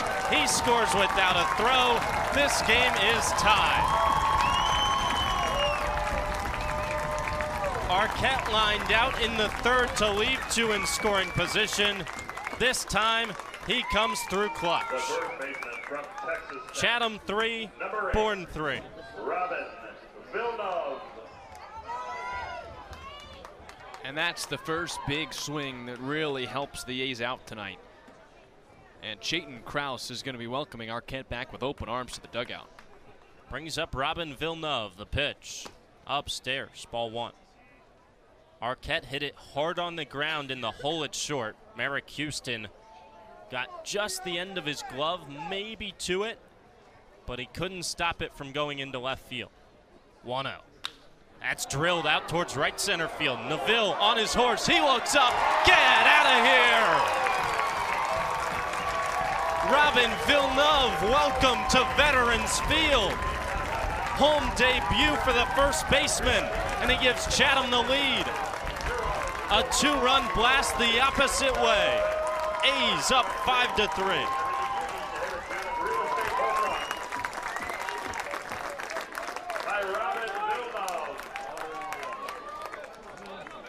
Now batting for Chatham from Georgia Tech, number 22. Happens in a hurry. Back-to-back base hits turn it from a 3-1 Bourne lead to a 5-3 A's advantage. First pitch to Lodis is high for ball 1. Well, he doesn't know it yet, but he's supposed to run down to the bullpen.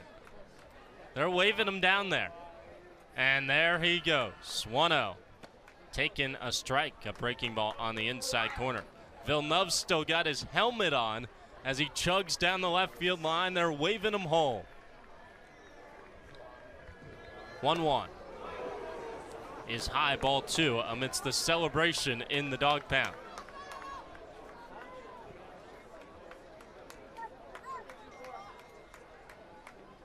Two-on pitch, taken inside, ball 3. Preston Prince started off shaky here in the bottom of the 5th. He walked the first 3 he faced, but then he got bailed out, almost got out of it. 3-1, upstairs, ball 4. 4th walk of the inning from Prince. He got his first out on a wild pitch to the backstop that his catcher Meggers retrieved and flipped back to the pitcher himself, who tagged out Ty Johnson trying to take home. Then he struck out Chayton Krause, and he was 1 out away from ending the inning. But Ivar Arquette drilled a 2-run single. First pitch to Davis is low and away. And then Robin Villeneuve laced a 2-run homer the other way to right. Runner at first, 2 down.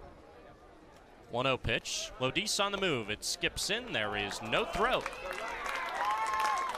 5th stolen bag out of 8 attempts for Kyle Lodis this summer. He's into scoring position.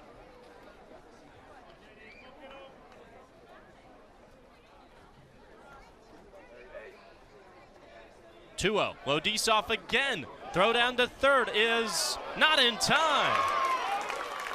Back-to-back stolen bags from Kyle Lodis. He's 90 feet away. Trying to give Chatham a 3-run lead. A's have already put up a 4 spot in the inning. Last pitch missed high, so it's a 3-0 pitch on the way. And it's ball 4 to Jaden Davis. No, it might not be. It's ball 3. 2-0 must have caught a piece. 3-1 pitch. That's clocked deep to left center field. Jackson looks up. It's in the trees. 2-home run inning for Chatham. And Jaden Davis has his first of the summer. A 6 spot for Chatham. The A's are all over Preston Prince. Chatham's up by 4, 7-3 in the 5th.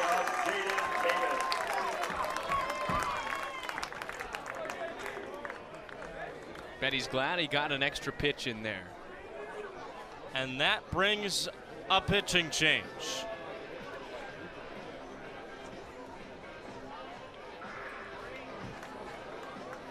A's might be a little disappointed to see Preston Prince walk off the mound, but they tag him for 6 before he's gone. New reliever into the game. Chatham bars in, called to the bullpen as Jaden Davis goes to celebrate with the dog pound. This game is flipped on its head. 2 outs in the bottom of the 5th, and the A's up 7-3 when we return with a new reliever for Bourne. Chatham on TRC, Cape Cod.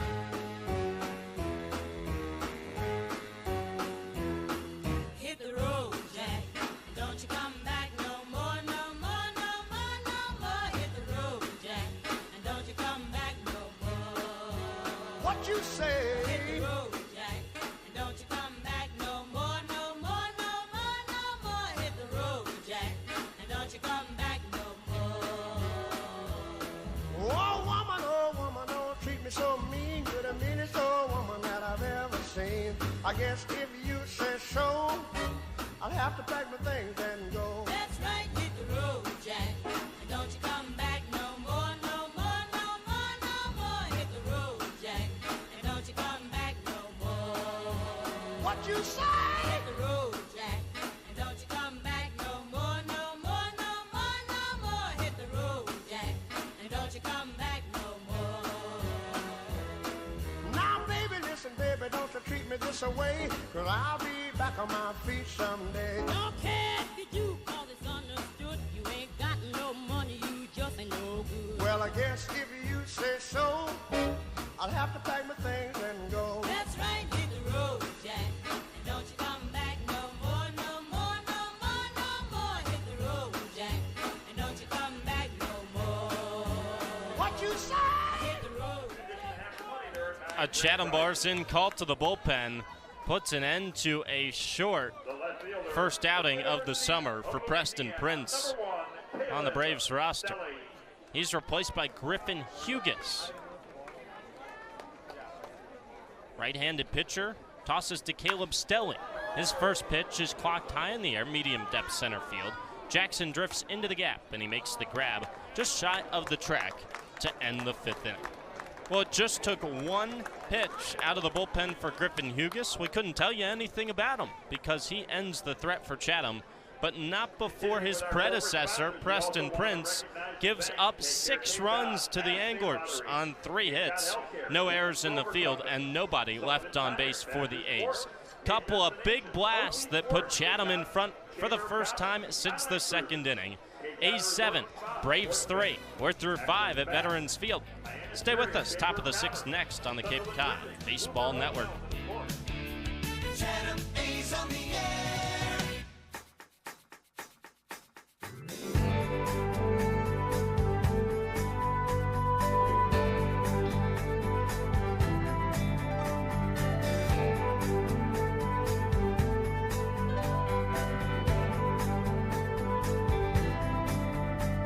I got so down and out in Frisco, tired of the pills and the rain.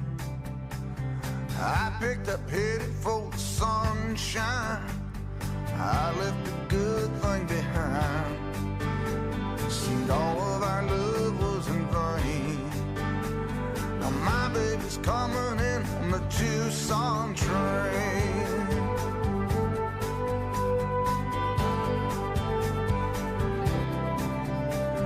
I come here looking for a new life, one I wouldn't have to explain. About a half hour in the dugout for Tyler Murphy. He sits around waiting, and he's back on the mound. Third full inning of work for the righty out of FAU, and he comes back in a whole new ball game. Was 3-1 when he last came off the field. Now it's 7-3 Chatham. He pitches to Chris Stanfield. First pitch swinging, drilled down the left field line, a base hit. That could be trouble. Rolls all the way into the corner. Stanfield heads for second, and he stands up with a lead-off double. Roped it by Kyle Lodis, who was 10 feet off the bag. Kyle had no chance. Extra base hit to start the top of the 6th. That's the first hit issued out of the bullpen for Tyler Murphy.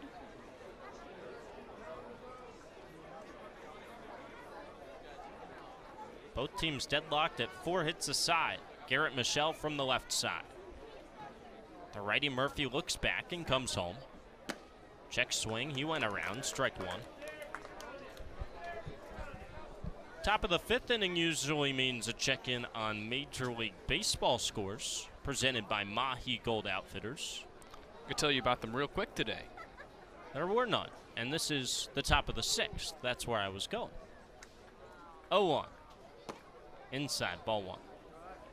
Top of the 6th means our friends from Sweet Tomatoes Pizza, shout out for a great lunch today, bring us the Cape Cod Baseball League scoreboard check. Jack will have that for you after the 1-1 pitch as Murphy comes set. He delivers. Bouncer on the right side of the infield, too high, hops to Davis. He eats it up, he throws it wide, but Villeneuve holds his foot on the bat. Michelle retired. Ground out moves Chris Stanfield over to third with 1 out. A real heartbreaker for Orleans today. They were no hit through 5, but then mounted a comeback. Ended up losing 6-5 to Katuitt. Firebirds took the lead in the 8th inning with 2 runs and gave up 2 right back to the Kettleers. Sounds about right. First pitch home. Top of the zone, strike 1 to Neville. Firebirds are now 7-19. And you heard on the manager's show, Sheets is really starting to talk about playoffs as not just a possibility, but a probability. Pitch, swing and a miss. Snap back throw to third. Not in time. Lodis didn't quite hold on to it either. It dropped out of his glove.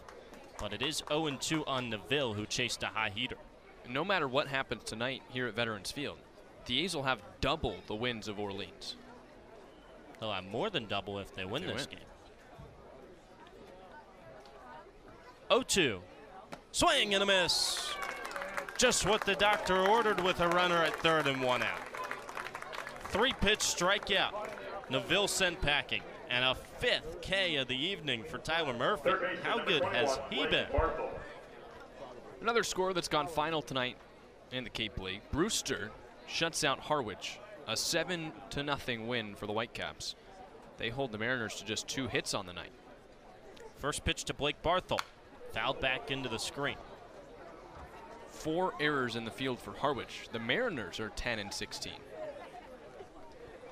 Double as many errors as they had hits at the plate. So Harwich snapped its 9-game losing streak last time out. 0-1. Outside, ball 1. Against Bourne. They beat the Braves 2 days ago before an off day for those squads yesterday, 4-1 at Doran Park. And you never want to be the team that loses to the team. 1-1 is high, 2-1. And unfortunately for Bourne, that's what they were, ending the 9-game losing streak for Harwich. And again, as we've mentioned, Harwich has now lost 10 of its last 11, still in a playoff spot by a couple games. 2-1. Breaking ball high, 3 balls, 1 strike. And that's the courtesy of an 8-team playoff in a 10-team league. Murphy behind his 3-1 pitch. Swing and a miss. Barthel wanted a fastball. He got a fastball. He did not hit the fastball. 2 other games in progress quickly. YD looking to hold on against Wareham. Battle of the first place teams. It's 4-1 in the 9th. Falmouth leads Hyannis 3-0 in the 7th. 3-2 pitch. Misses, high ball 4. Barthel aboard, a full count walk. They're at the corners with 2 outs for Isaiah Jackson. Commodores just got on the board. That game was scoreless through 5. Hyannis didn't score on the top of the 6th, and the Commodores struck for 3 runs. Falmouth lost to Chatham yesterday. If YD holds on to what you said is a 3-run lead in the 9th against Wareham, then Chatham would need to hold on here to keep pace. A's came into tonight 2 games back of the first place Red Sox in the East. Runners at the corners, 2 outs. The pitch to Jackson. Breaking ball, clips the outside corner, strike 1. Hyannis is likely the other hottest team in the league, certainly the hottest team in the West. Both Hyannis and Chatham 7-3 in the last 10 games, but Falmouth looking to get it done tonight. Murphy steps off the mound as Jackson steps out of the left-hand batter's box.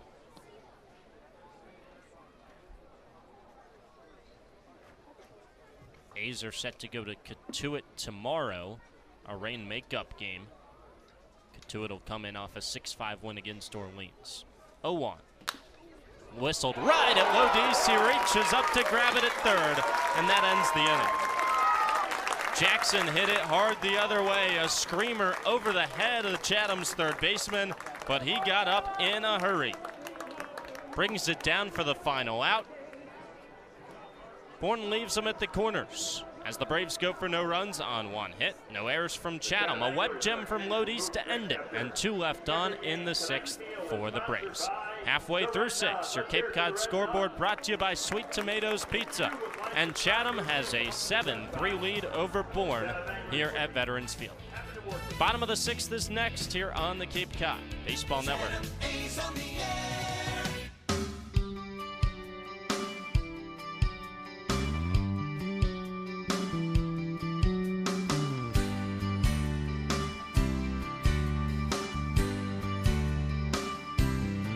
I bet you never heard old Marshall Dillon say, Miss Kitty, have you ever thought of running away? Settling down, would you marry me? If I ask you twice and beg you pretty please. She'd have said yes in a New York minute. They tied the knot. His heart wasn't in it. He just stole a kiss as he rode away. He never hung his hat up at Kitty's place. I should have been a cowboy. I should have learned to rope and ride. Wearing my 6-shoe, riding my... Leading off for the Anglers, top of the order. Chatham goes back to work, trying to extend a 4-run lead headed to the bottom of the 6th here at Veterans Field. A's bring the top of the lineup up to the plate again after all 9 hit in the 5th. Ty Johnson leads things off. The first pitch is high for ball 1. Still Griffin Hughes, the righty pitcher, sophomore out of Cincinnati on the mound. 7th game of the summer. Comes into tonight a .482 earned run average. 1-0. Tipped into the mitt, 1-1.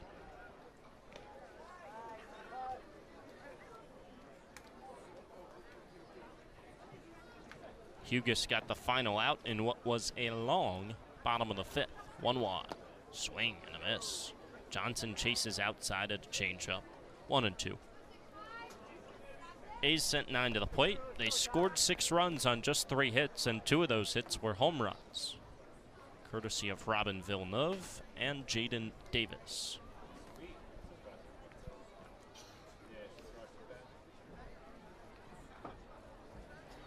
Out of the windup, the 1-2. On the inside corner, strike 3 looking. Johnson shakes his head, he goes down. Strikeout to start the 6th. The right fielder from LSU, number 44, Ashton Gives Larson. a quick word to Ike Irish, telling Chatham's 3-hole hitter what he saw from Hughes, as the 2-hole hitter, Ashton Larson, comes to the dish.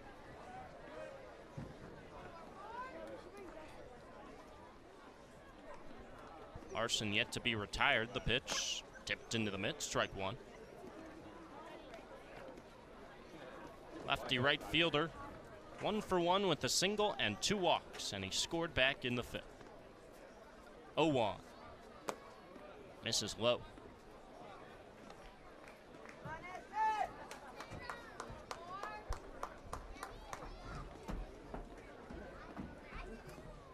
One. Taking a strike on the outside corner, 1-2. Good crowd tonight at Veterans Field. They're staying on hand, staying strong into the 6th. 1-2. Fouled back out of play. Plenty of people still out on the hill and down the lines. Was the bleacher stomp something that you guys saw a lot last year? Well, 1-2 pitch. Taken high. Chatham didn't exactly win a whole lot of baseball games last year, so there weren't a ton of moments that presented themselves for the bleacher stomp, if you get what I'm saying. That pitch fouled back again. I do get what you're saying. There have been plenty of those moments here this year. I mean, we've seen 2 walk-offs here in the last week. A's have been putting on a show in the month of July. 2-2. Lifted down the left field line and foul ground, a diving attempt, and it falls foul. Blake Barthel got close, but he couldn't run it down from third base. Laid out in foul territory, nearing the warning track, up against the fence halfway down the left field line, but he just couldn't quite get there. So Larson stays alive, still in a 2-2 count.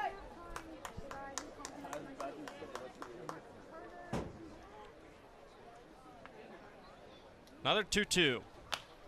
Popped up, left side of the infield. Barthel from third, comes halfway down the line. He makes a lunging grab, waist high near the mount. Larson set down for the first time tonight. 2 up, 2 down in the 6th for Griffin Hughes. From Auburn, number 4, Ike Irish. I will say that when everyone in congruence stomps on the bleachers at the same time, it gets really loud here. It does. Up at Syracuse, where I go to school, first pitch to Irish is a ball outside. They, for the longest time, had metal bleachers in the dome. And on third down, all the students would just pound on the metal bleachers. 1-0, up and away. and what was usually not a filled Carrier Dome for football would sound like it was packed. 2-0. Bounced on the ground to second base. Should end the inning. Kojal eats it up. He throws to first, and it's a 1-2-3 frame. Chatham goes down in order for the first time tonight. Metal bleachers not used in this half inning. It's uneventful. Chatham goes for no runs on no hits, no errors in the field, nobody left on base. Couple of zeros in the 6th, and we head to the 7th. Chatham 7, Bourne 3. Still Murphy on the mound when we return to Veterans Field. Chatham A's on the air.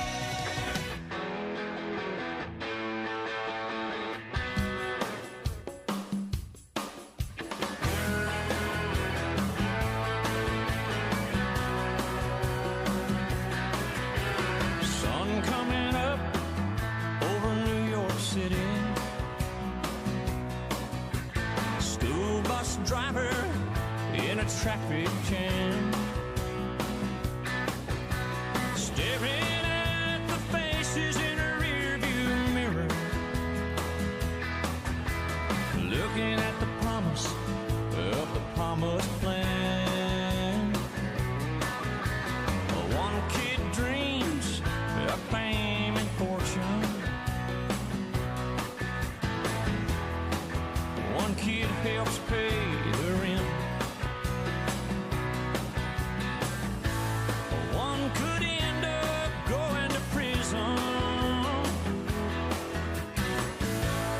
One just might be president.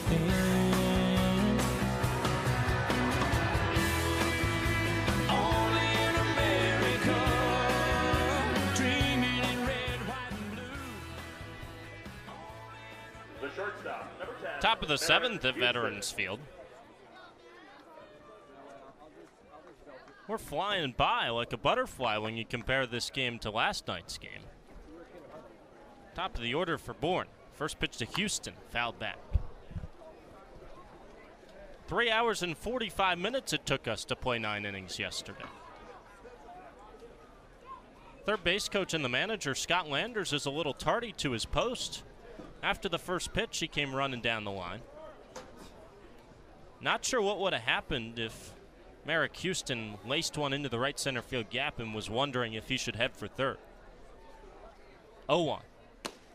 At the knees, strike 2. The good news, Jack, is he didn't have to because he fouled it back. But his third base coach was MIA on the first pitch of the inning. Just figured I'd point it out.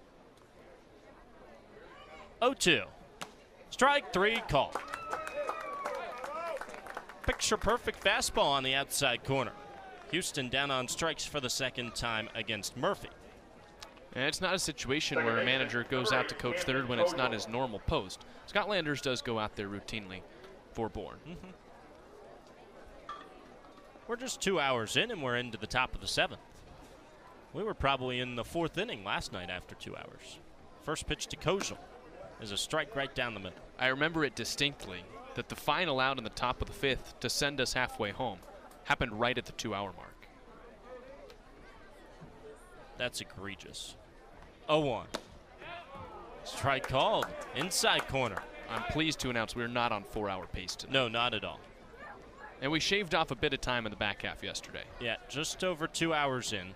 It's only dropped 1 degree outside. 0-2. Swing and a miss. Sit down. Good morning, good afternoon, good night. Back-to-back strikeouts for Murphy. The catcher. 7 Ks, and he's 6 pitches into the inning. Chase Meggers up to the plate. First pitch. Laced out toward the left center field gap. It's dropping quickly, but the left fielder Stelly's there to make the play. A broken bat flare that sent half the barrel flying toward the dugout. It's a 7-pitch inning for Tyler Murphy. He might have bought himself the 8th with that effort. And he sets down the top of the order in order. Halfway through 7, stretch time with Peter Burns. Chatham's up 7-3 on Bourne. Here we go. Here I come. Here I come. Oh, my goodness. How are you? Good. All right, here we go. Come on down. Oh, my God, it's right here. Can you believe it? It's exciting. Let's do it. Okay. Logan, Claire, Connor, Jackson, Pearson, Mara, Ian and Sophia, of course, Henry, Rowan, Brielle, Braylon, Brittany, hey! And Tessa. How are you, Tessa? And, of course, Savvy. Awesome. Are you ready to go? Yeah. On three. A 1, a 2, a 3. Take me out to the ball game. Take me out to the crowd. Buy me some peanuts and cracker jacks. I don't care where so it's root for the Hunters. You know when it's a shame. Now it's 1, 2, 3 steps around of the old ball game. That's it! Oh, yeah. They nailed it at Veterans Field tonight, the 7th inning stretch. Henry, Rowan. Hope you enjoyed it at home right here on the Cape Cod Baseball Network. They knew most of the words tonight. All right, way to go! Headed to the bottom of the 7th after Peter Burns leads them. The orchestrator stays down there to announce the leadoff man of the inning. It's Chayton Krause. I'm not sure if he knows who's at the plate because he didn't announce him. So, first pitch to Krause is taken inside for ball 1. Newest addition to the A's. Krause flew in from Texas this morning to Boston. Took the bus out to Hyannis, and he's playing tonight. 1-0. Swing and a miss. 1-1. That may or may not explain the reason that Krause is 0 for 3 with 3 strikeouts. 1-1. Swing and a miss. Chase Krause up for the Anglers. 1-2. Still Griffin Hughes on the mound. Righty out of Cincy. Second full inning of work. His 1-2. Bounced to the left side. Charging play behind the bag at short. The throw to first in time from Merrick Houston. Krause retired to start the bottom of the Now 7th. batting for the Anglers, the shortstop. From the University of Give a bunch of credit to Griffin Hughes. He did not come in an easy spot. In a 6-run inning, he got the final out of the 5th. And he has sat down each of the first 5 hitters he's faced. And Krause had big shoes to fill in the cleanup spot that's been manned for the majority of the last month by John Bay. First pitch to Arquette. That's golf towards center field on a line. Jackson drifts back. He races to make the play. First steps were in for Jackson. Nearly got him in some trouble. He had to get all the way back to the track, but it's the second time that Iva Arquette has lined out to center field tonight. Robin Villeneuve, the final hope for Chatham in the 7th. Quick top half of the inning on just 7 pitches from Tyler Murphy. First offering, right down the middle, strike 1. The absence of John Bay could be felt in more than one factor of this team. Focal leader, 0-1, low and away, 1-1. Home run leader. He had a home run on his way out of town. Last game last night, knocked one out of the park at Gov Fuller Field in Falmouth. 1-1. Fastball called a strike on the outside corner, 1-2. I'm sure the folks at Dogfish Taco Company in town will miss him. He was there basically every day. 1-2. Missiled on a line to first. Michelle has it waist high for the final out. Takes away possibly extra bases from Robin Villeneuve, who keeps scorching the ball off his barrel. Already a home run tonight. He has an extra base hit taken away by Garrett Michelle, and that ends the bottom of the 7th inning. Tyler Murphy needed just 7 pitches. Griffin Hughes, he also needed right around that number.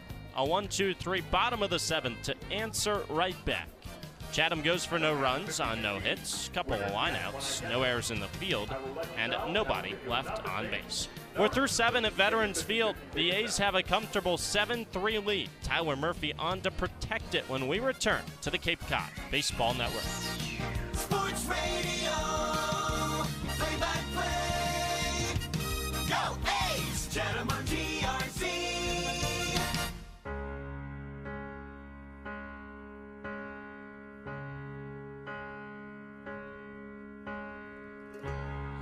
came in thinking top dollar to that old cotton crop farmer. They knocked on his screen door and he said, Lord, what you need, boys? And they said, you know, all the others went and cashed out. We got the subdivision all mapped out. It'll sit right here on this land, and you could leave town a rich man. And he said, boys, whatever you're offering, it won't be enough. 'Cause I got a little girl that used to swing right there. I still see her paint. Top of the 8th, Chatham up 7-3 over Bourne, and Jack Smith takes you home on the Cape Cod Baseball Network. Andrew Hart of the order to the plate for Bourne, and a 7-3 Anglers lead. Tristan Becerra first against Tyler Murphy. The pitch, swing and a miss. I pulled the string on him with the changeup and got Becerra well out in front. There's no balls and a strike. Just 4 hits for the A's tonight, but 7 runs off a big 6 spot in the 5th. Murphy still on the 0-1. Swing and a miss again. They went back to the off speed, this time a slider off the outside corner, and it's 0-2 to Becerra. Tonight, Becerra has walked, bounced into an error. That knocked in a run, though, and grounded out to second. He's behind in the count, 0-2, facing Tyler Murphy. Murphy sets at the belt, the pitch.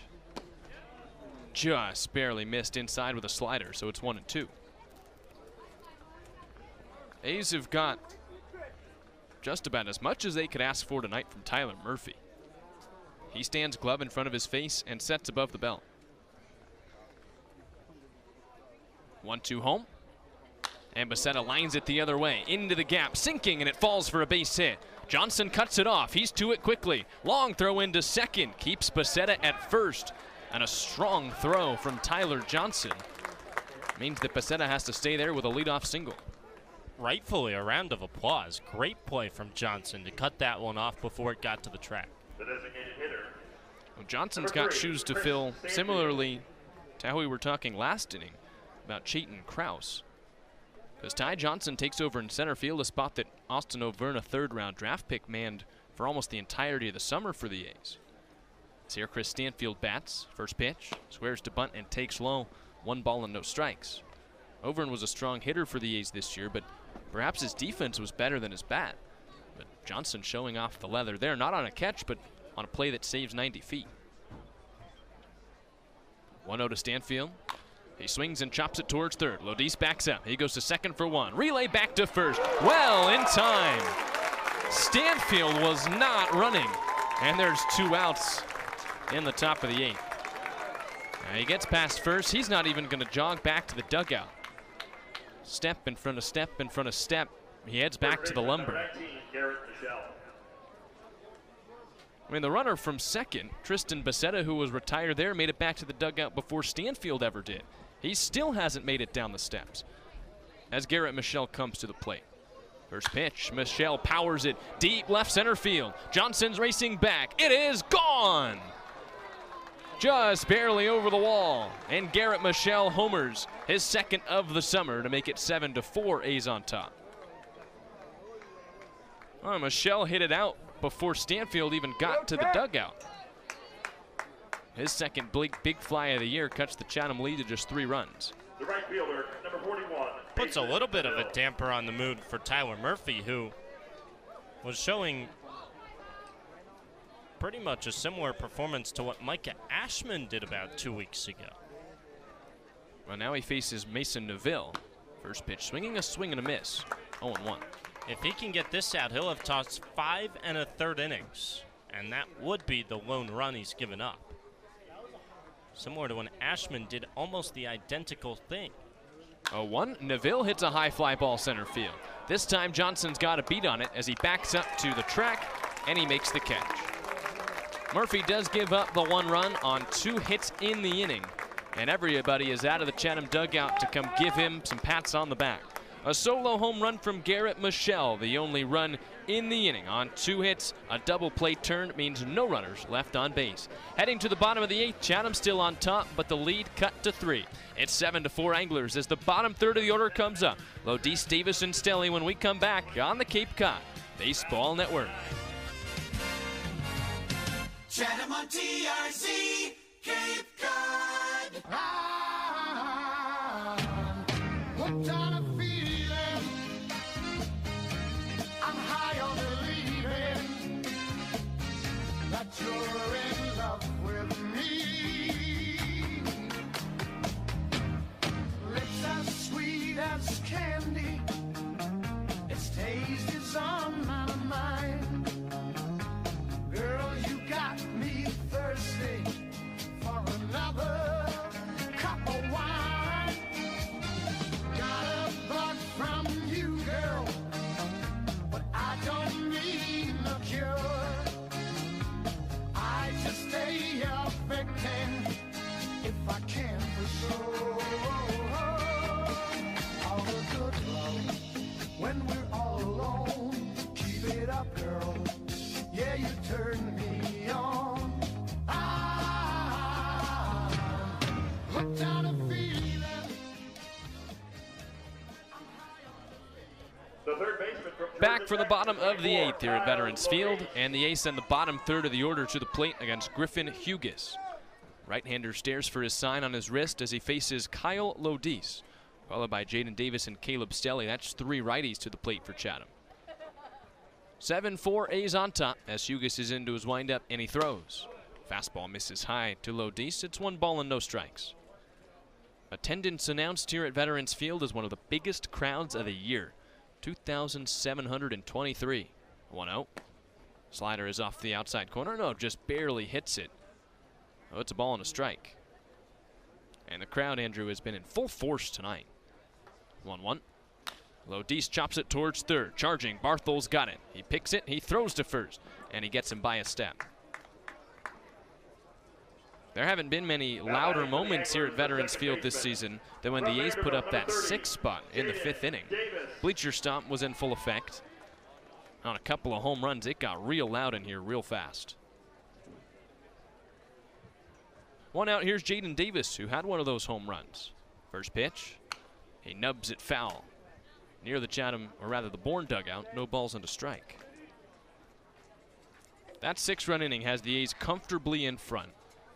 Last chance here to add insurance, though, before the 9th. 0-1 pitch. High to Davis with a fastball. So it's 1-1.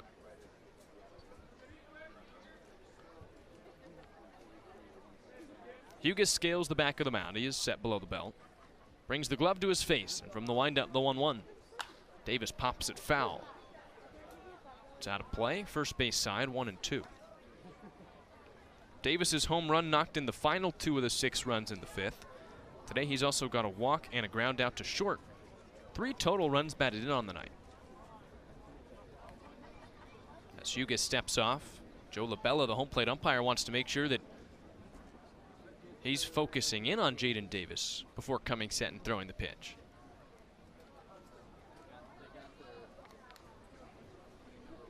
So Jaden's back in the box. Griffin Hughes back on the hill. Ready for the 1-2 pitch. Here it comes. Check swing. Did he go around? No. On a high fastball. Davis holds up. It's 2 balls and 2 strikes. Davis's home run in the 5th was his first as an Angler. Felt like a long time coming after he's really been stinging the ball hard. He's been on a line, sometimes on the ground, but he finally got one in the air to leave the yard. 2-2 pitch. He takes high again. Up near the face of Jaden Davis. 3 balls and 2 strikes.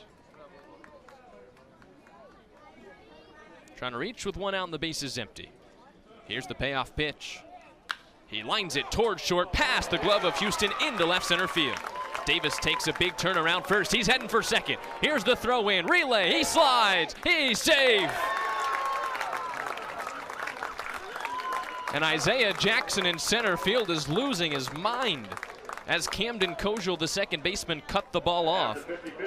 Jackson didn't think he needed to cut off, as the throw from the center fielder likely would have been in time to get Davis, but the relay slowed things down, and Chatham's second baseman picks up a one-out double. Jackson just threw his head in the air, almost broke his neck towards the sky. He thought he had Davis by a mile. Here's Caleb Stelly in the pitch. A check swing on a slider in the dirt, and Stelly goes around. So it's 0-1. But another real stinger off the bat of Jaden Davis. Had a home run earlier, this time a double.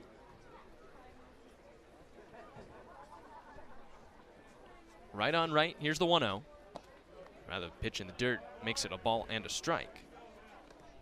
Davis at second, 7-4 Chatham on top, bottom of the 8th. One out in the inning for the 9-hole man Caleb Stelly, who's 0 for 3. From the stretch, Hugas is set above the letters. 1-1. Foul back to the screen. That's 1 ball and 2 strikes.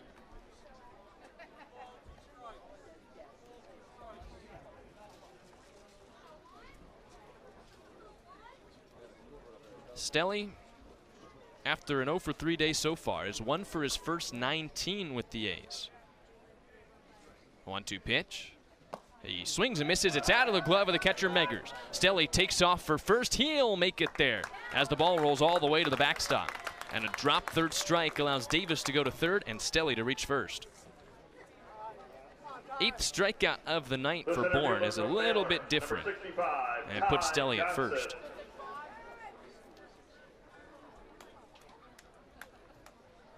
Also officially now, Stelly 1 for his first 20 with the A's, but gives Ty Johnson, the leadoff man, a chance for some insurance here. Another runner at third for Chatham with less than 2 outs. A's have a chance to get the run back that they gave up in the top half of this inning. Here's the left-handed leadoff hitter Johnson. Runner on the move. Pitches outside. No throw from Meggers. Though stolen base, third of the summer for Caleb Stelly, means it's second and third. Now the infield will come in for Bourne. What's already a 3-run lead for Chatham is teetering on being bigger here in the 8th inning. 0-1 pitch. Johnson flares it down the left field line, curling foul. With no balls and 2 strikes. That one would have been all the way down the line and knocked in 2. Johnson couldn't get it to fall in fair territory in the middle of an 0 for 3 day with a walk. He's behind in the count, 0-2 as Hugas sets. 0-2 pitch. Swing and a miss, strike 3. He elevated the fastball, gets Johnson to K for the 3rd time tonight. And so Ashton Larson comes up. Ashton Larson will hit now. He singled back in the 1st before walking in the 3rd and the 5th. He popped out for the 3rd baseman Blake Barthel, though, back in the 6th inning. Still 2nd and 3rd, but now 2 outs, so the Bourne infield backs up. First pitch. Slider hits the outside corner to Larson. It's 0-1. The A's trying to close in on a 5th straight win for the first time this year.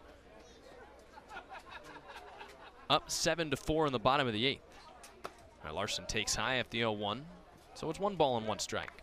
It would be just the 3rd 5-game win streak for the A's in the last decade. And even bigger, would give him 15 wins on the season. 1-1. And Larson takes a little bit low with a fastball, 2-1. It'd be 15 wins in 26 games for the A's. A year after it took them 44 games to win 15. 2-1 pitch. Outside to Larson, 3-1. And Andrew, I know you were here throughout the full summer. Sheets told me he was well aware of that fact. And that was one of the first things he told the guys in the dugout this morning.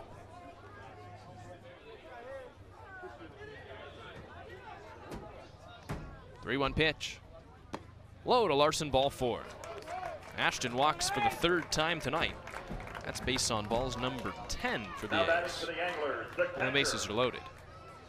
It seemed almost like they were pitching around Larson. Not many competitive pitches in that at bat. Brings up Ike Irish with the bases juiced. Infield won't change for Bourne. Davis is at 3rd, Stelly at 2nd, Larson now at first. Pitch to Irish. Slider at the bottom of the zone for a strike. It's 0-1.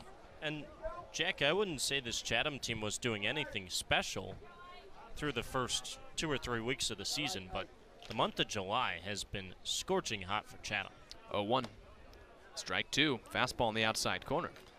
This would be the 10th win for the A's in July in just 13 games played this month. They've easily been the best Cape League team in July, especially over the last 10 games. 0-2. High to Irish. Way out of the zone, 1-2. Right now, they're on their second 4-game win streak in recent memory and of the season.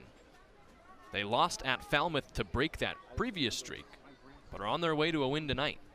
1-2. Swing and a miss, strike 3. Out of the glove of Meggers to the backstop. In comes Davis. Meggers can't get there, and Irish is to first on the second drop third strike of the inning. It's 8-4 Chatham. Well, it's a fluke when you see it once. It's crazy when you see it twice. And it's nutty to see it twice in one inning, especially to score a run. 3 strikeouts in the inning for Griffin Hughes. He has a chance for the elusive 4K inning as Chayton Krause comes to the plate. He's 0 for 4 in his Anglers debut, 3 of them Ks. First pitch, and Krause hits it on the ground towards third. Barthel's got it. He goes the short way to second to retire the side. Well, the A's get another run. They only get 1 hit. They strike out 3 times, and they roll out to third. They leave 3 on base. No errors in the field, but 2 drop third strikes. Means we head to the 9th inning. A's up 8-4, looking to win their 5th straight game with a new arm coming into the game. It'll be Barthel, Jackson, Houston up to the plate as the Braves look to keep things rolling here at Veterans Field. 8-4 Chatham here on the Cape Cod Baseball Network. Chatham on TRZ, Cape Cod.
Hi, this is Jaden Davis from Vanderbilt University. You're listening to the Chatham A's Baseball with Andrew Selover and Jack Smith on the Cape Cod Baseball Network.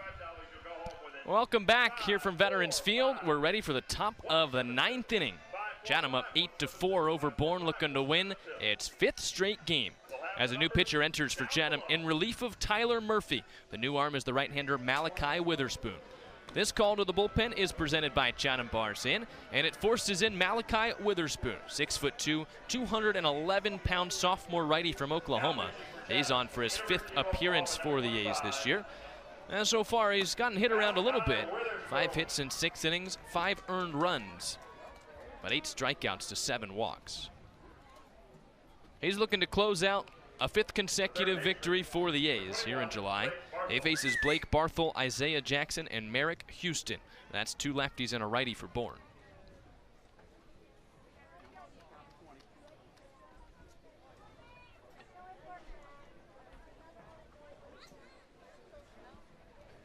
First is the left-handed bat of Blake Barthel with the bases empty.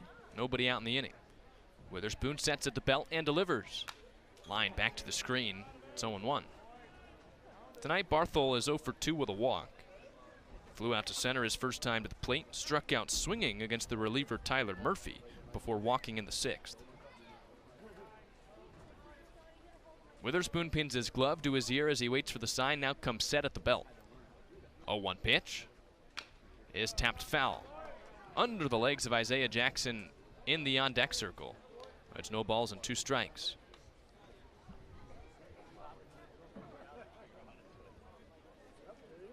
Crowd is thinned out a bit here at Veterans Field, but many still in attendance, waiting for win number 15 of the season.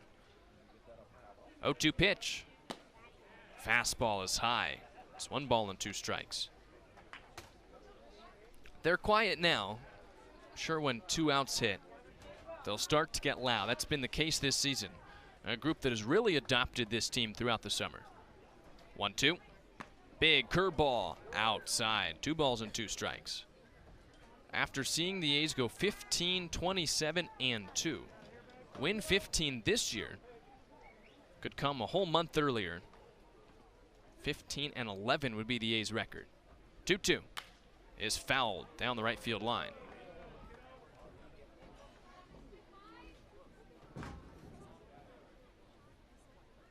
So Witherspoon takes a walk. He's in a battle with the left-handed bat Blake Barthel, third baseman from Coastal Carolina, putting up a fight here in the 9th inning. As Witherspoon retakes the hill. Third base side of the rubber, he shakes off Irish twice, now a 3rd time, and he finally agrees.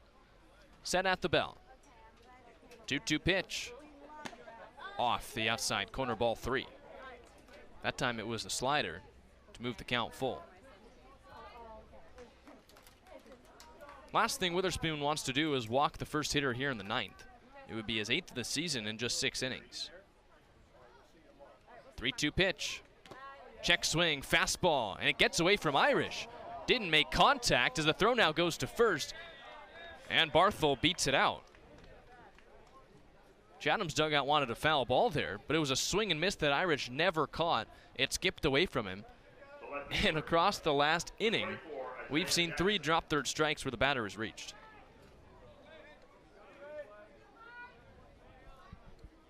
Irish still isn't so sure. Someone in the Chatham dugout says, get 4 outs, Malachi. Shocking, it's all happened during about a 20-minute period tonight. As here's Isaiah Jackson, another lefty. Witherspoon delivers. Swing and a miss from Jackson at a high fastball. 95 past the bat, 0-1. Jackson homered his first time to the plate in the 3rd before he walked and was thrown out trying to steal in the 4th. He hit a sharp line drive into the glove at Kyle Lodis at 3rd back in the 6th. 0-1. Here he takes in the dirt, and a chest protector stop from Mike Irish keeps the runner at first. A's up 8-4 in the top of the 9th inning, 3 outs away from a 5th consecutive victory. A's trying to keep pace with the YD Red Sox near the top of the division.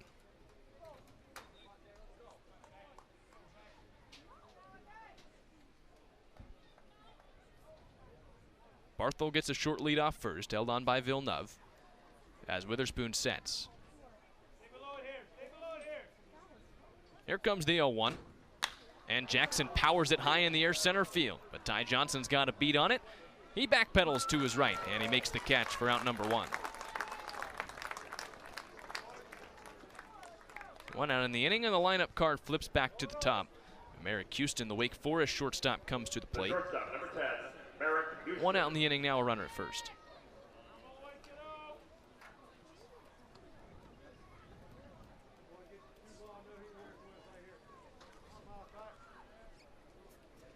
Right on right with Witherspoon against Houston. Here's the first pitch. High with a slider. Sends Houston scrambling out of the way. That's 1 ball and no strikes. Houston walked in the 1st inning before he singled and scored in the 3rd.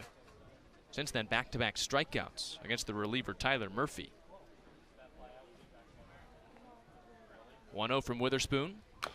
And it's chopped foul into the Chatham dugout, and I think it's Gabe Van Emmen who couldn't make the play. Yep, number 2 went up with the bare hand, his non-throwing hand, and couldn't haul it in.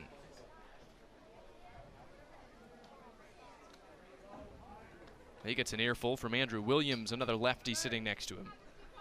It's a ball and a strike on Merrick Houston. Blake Barthel, the runner at first. 1-1 pitch. inside, almost hit him. And our home plate umpire, Joe LaBella, says it did. Caught Houston on the jersey as he tugged at the fabric to suggest it was a hit by pitch. Witherspoon taps his chest towards Ike Irish to say, my bad. A 2 are aboard here in the 9th for Bourne. Andrew, at what point does it start to feel a little more tense for the A's here in the 9th inning?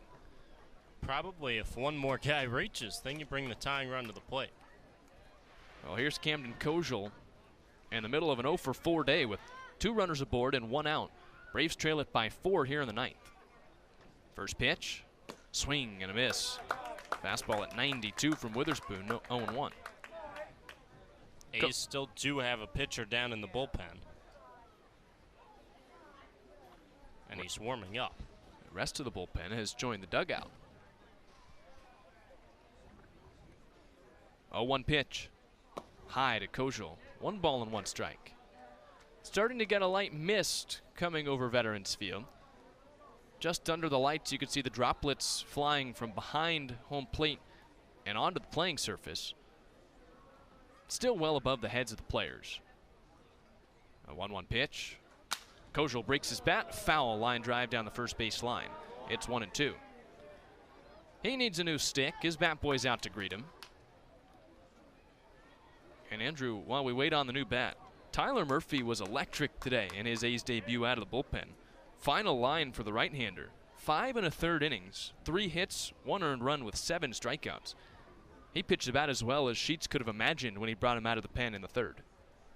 And again, I compared it to Micah Ashman's performance that earned Ashman the Cape League Pitcher of the Week when he bridged the gap after a short Jacob Weaver start all the way to Titan Hayes in the 9th. That one, I believe, also 5 1/3 innings. An excellent piggyback performance from Tyler Murphy in his first game in Angler Blue. 1-2 count on Kojal, who's got a new bat. Witherspoon pitches, and he misses high with a breaking ball. 2-2. I believe it's Hayden Murphy warming up in the pen, and I wouldn't be shocked if Witherspoon lets one more reach if he's done. Though for Sheets with a 4-run lead, don't want to have to use the closer here in the 9th. 2-2 pitch. Kojal takes, low with a breaking ball. Oh, it just missed below the zone, so it's 3-2. Houston's at first, he was hit. Barthel reached on a drop third strike, he's at second. An 8-4 lead, potentially in jeopardy for the A's if Kojal reaches. 3-2. High, ball 4. And the bases are loaded with 1 out for Bourne. Tying run will come to the plate. See if there's any movement out of the third base dugout for the A's. Looks like Eric Beatty might make a trek out there. And he does. Well, Andrew, we talked about it. Obviously, if the A's can avoid using Hayden Murphy and still pick up the win, that would be ideal. But you need to secure the victory here with an 8-4 lead. And that's exactly what Eric Beatty's thinking. He walks out, he comes to Malachi Witherspoon, he shakes his hand, and then he points out to the arm of the bullpen. So Malachi Witherspoon can't slam the door. Hayden Murphy is coming in. And the Braves have a chance to potentially tie it here in the 9th. 8-4, A's still on top, but tying run coming to the plate. So the A's turn to the closer. Witherspoon out, Murphy in. We hope you stick with us. Things getting tense here in the 9th. Meggers up when we come back on the Cape Cod Baseball Network. Chatham on TRZ, Cape Cod.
A's didn't want it to come to this, but Hayden Murphy is into the game in the 9th inning. It's 8-4 Anglers, but the bases are loaded with just one out for the Braves, and Chase Meggers comes to the plate. First pitch from Murphy. Swing and a miss. He blew the fastball by him. First pitch out of the hand at 94. As this call to the bullpen presented by Chatham bars in, brings in the new developing closer, Hayden Murphy, for the A's. Murphy is set. Right-hander fires 0-1. Swing and a miss again. Another fastball. Again, it's 94. And it's another strike, 0-2. Murphy's tossed 15 1/3 innings for the A's, a 3.52 ERA. One save and one opportunity. Well, this time he's just coming in to try and get 2 outs and save Malachi Witherspoon. 0-2 pitch. Up high with a fastball, 1-2. Meggers just held up, did not go around at the pitch. Again, the bases loaded for Bourne means in a 4-run game, Meggers is the tying run for the Braves. Right on left matchup. Infield partially in. 1-2. Swing and a miss, strike 3. Nothing doing for Chase Meggers. He can't catch up to the 95-mile-an-hour southern heat from Hayden Murphy. And there's 2 outs in the 9th. Murphy set it up perfectly for the slider. He threw the first 2 fastballs right by Meggers, but he wasn't going to the slider. He wanted to stay up. He elevated back-to-back fastballs, and the second one, Meggers could not lay off. So now the final hope, but also the potential tying run, is Tristan Becerra for Bourne. Again, bases loaded, and 2 outs now in the 9th. Murphy delivers. Becerra takes a strike. Fastball angles over the inside corner at 95. It's 0-1. Becerra walked in the first, reached on an error in the 3rd. Since then, he's grounded out and singled. Looking for a hit to keep this game alive for Bourne. 0-1. Swing and a miss, strike 2. And the Braves are down to their final strike. Hayden Murphy's been pitching like a man possessed, and he's on the hill a strike away from claiming a win for Chatham. Barthel at 3rd, Houston at 2nd, Kojal at 1st. As Murphy stares in for his sign. He's set from the belt. 2 outs, the 0-2. High with a fastball. Ran it up there at 96. Showed him an extra mile per hour. Count is 1-2. 7 pitches, 7 fastballs. He's got 4 pitches. Bet you I could tell you what's coming here. See if he goes back to the heat. 1-2. The pitch. Swing and a miss, strike 3. He does, of course. Chatham's 15th win feels extra special. It's the 5th in a row. It already ties the 2023 total. And it comes over Bourne here in the 9th inning, 8-4 at Veterans Field. Oh, and Hayden Murphy comes into a game. It's like the door is already closed right now. He blows away Chase Meggers. He puts it past Tristan Becerra. And he gets the win for the A's. A 4-run victory here against the Braves. 6th spot in the 5th was the difference. Couple of powerful swings from the A's lineup. 2 home runs in that inning, and it totally flipped the game on its head. A's score 7 of the game's last 8 runs to win 8-4. Hayden Murphy comes in, he closes the door, and he helps out Malachi Witherspoon. But all around, a strong performance for the A's. They once again here at Veterans Field get out-hit by the Braves, but they make it hurt with 8 runs on the scoreboard. They walk off the field, winners of 5 in a row. For the A's, that's just the 3rd 5-game win streak in the last decade, and it moves them to 15-11. Anglers Extra post-game show comes next. It was a big flurry in the 5th and smooth sailing after that until Hayden Murphy came in and closed things down in the 9th. A's win 8-4, and on the Anglers Extra post-game show, we'll have the post-game highlights for you, a post-game interview on the field here at Veterans Field, as once again the fans go home happy with the A's grabbing an 8-4 win. Stick with us here on the Cape Cod Baseball Network. Post-game show next here at Veterans Field. Sports Radio, play-by-play. Go A's! Chatham on GRC.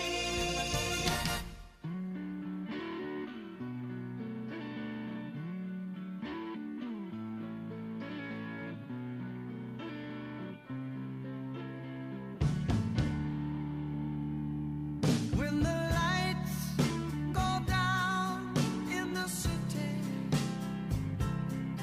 and the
welcome in to the Anglers Extra Postgame Show, presented by Chatham Bars Inn, New England's premier oceanfront resort. The A's win their 5th straight game for just the 3rd time in the last decade, and it's an 8-4 victory over the Bourne Braves at home. Not only that, the A's win their 15th game of the year, improving to 15-11. That already ties the 2023 win total across 44 games. This year it took the Anglers just 26. Get you the final line scores after we will get you the post-game highlights and a post-game interview here on the Anglers Extra Post-Game Show. Andrew Selover getting set up for a post-game interview. But first, an 8-4 win for Chatham over Bourne. 6 hits for the Braves, just 4 runs and no errors in the field. A's get out hit, just 5 hits on the scoreboard, but they make it hurt where it counts. 8 runs. They do, though, make 1 error in the field.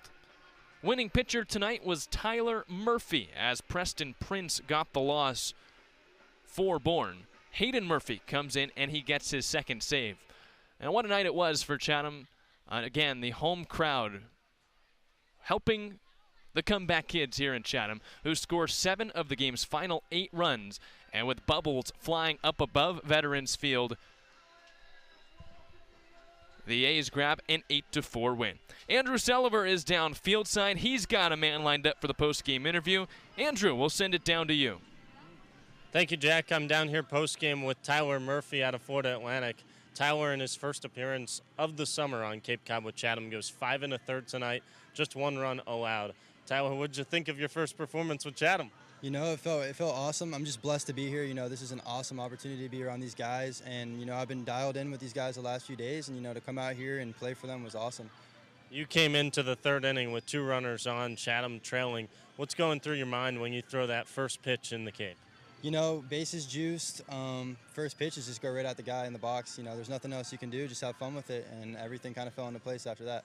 How would you summarize the experience of pitching on Cape Cod tonight? Definitely awesome. You know, the crowd's awesome up here. Being behind the guys is awesome. And just overall the atmosphere. Obviously, you pitched some out of the bullpen, some in the starter role with FAU. Is it those starts that allowed you to go so long tonight? Yes, definitely being built up properly, especially in the front half of the summer too. Coming here with being built up, I told Coach before the game that I'm good to go as many as he needs me, and that's exactly what happened. What's it take to build up that stamina to be able to go 5 innings? You just got to throw, just keep throwing, and then eventually, you know, you build up and felt fine through 5 1/3. It's your first time on Cape Cod. How would you summarize your first week here with Chatham? I love it up here. You know, the atmosphere is awesome, the weather, the people, just everything about it, and I'm just taking it all in and enjoying it one step at a time. When did you know that you were going to pitch tonight for the first time? About a few minutes into that 3rd inning, I got the call in the bullpen and then got going from there. What's going through your head when you're warming up ahead of your first appearance on Cape Cod? You know, you just got to go out there with confidence. You know, you can't give the hitter too much credit, and that's kind of what I came out here doing and just kind of doing my thing. In that 7th inning, you struck out the first 2 on 6 pitches. Do you know you were close to the immaculate inning? I knew I was close. And then I think that last guy just broke his bat that first pitch and kind of just, you know, but nothing you can do about that. It was awesome. Hey, you'll take a broken bat in your first game on the Cape, right? 100%. All right. How would you summarize the acclimation here to the team? We've heard a lot about the energy in the bullpen. Were you a little surprised when you got here? I mean, I feel like every summer team you play for has an awesome atmosphere, especially in the bullpen. But when I got here, you know, the guys were super welcoming. Everything was awesome. You know, the guys are great people back there, and they're always supporting you on your back. And so I felt super confident going out here. Amidst the bubbles here at Veterans Field, what are your thoughts on the roll call?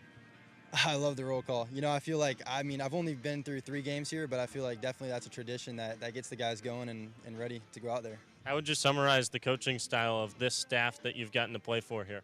It's awesome. You know, they want to win, and I want to win, so I'm on the same page with that, and they're just right behind you. So. You might be the good luck charm. 5 straight for the Anglers here. Yes, sir, hopefully. All right, Tyler, best of luck the rest of the summer. Congrats on a great first outing. Thank you, I appreciate it. We'll send it back to Jack to finish the Anglers Extra Post-Game Show. Andrew, Tyler Murphy was fantastic tonight. His first appearance on the Cape, one of the best relief appearances we have seen from any Angler this year. He goes 5 1/3 in the middle innings for Chatham after Tyler Kozera managed to go just 2 2/3 as the starter. Murphy gives up just 3 hits, 1 run. It was earned, but he struck out 7, and he gets the win tonight. His Cape League debut is also his first Cape victory. So that does it for the post-game interview on the Anglers Extra post-game show. Let's get to the post-game highlights presented by Touchstone Closing.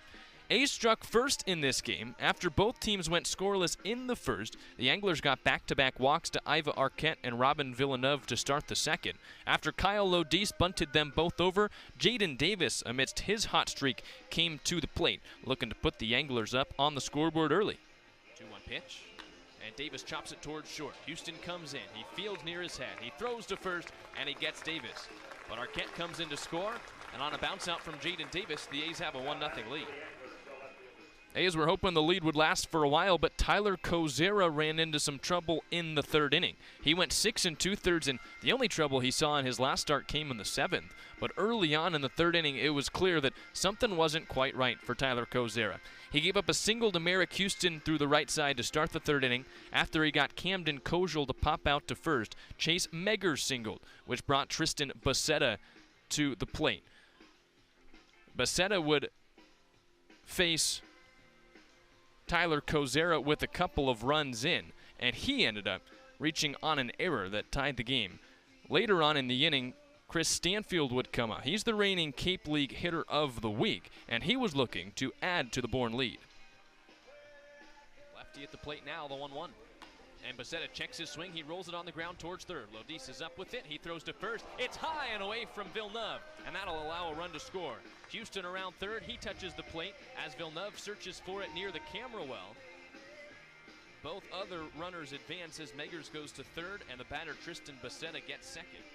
So the A's were down after the third inning 3-1. Tyler Murphy would come in and record his first out to finish the frame, and after that it was pretty smooth sailing on the mound for the right-hander. But the A's were losing as we head to the bottom of the fifth inning. The inning started with Ty Johnson, the leadoff man, drawing a walk. He would end up making it to third after back-to-back walks for Ashton Larson and Ike Irish. On the first pitch that Cheaton Krause saw, it went to the backstop, allowing Johnson to think he was going to score, but he was thrown out at home as the ball ricocheted off of the backstop.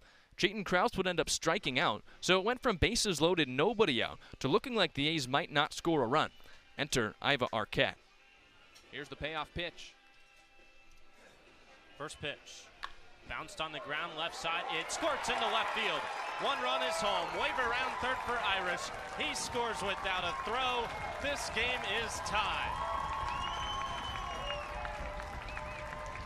Arquette lined out in the third to leave two in scoring position.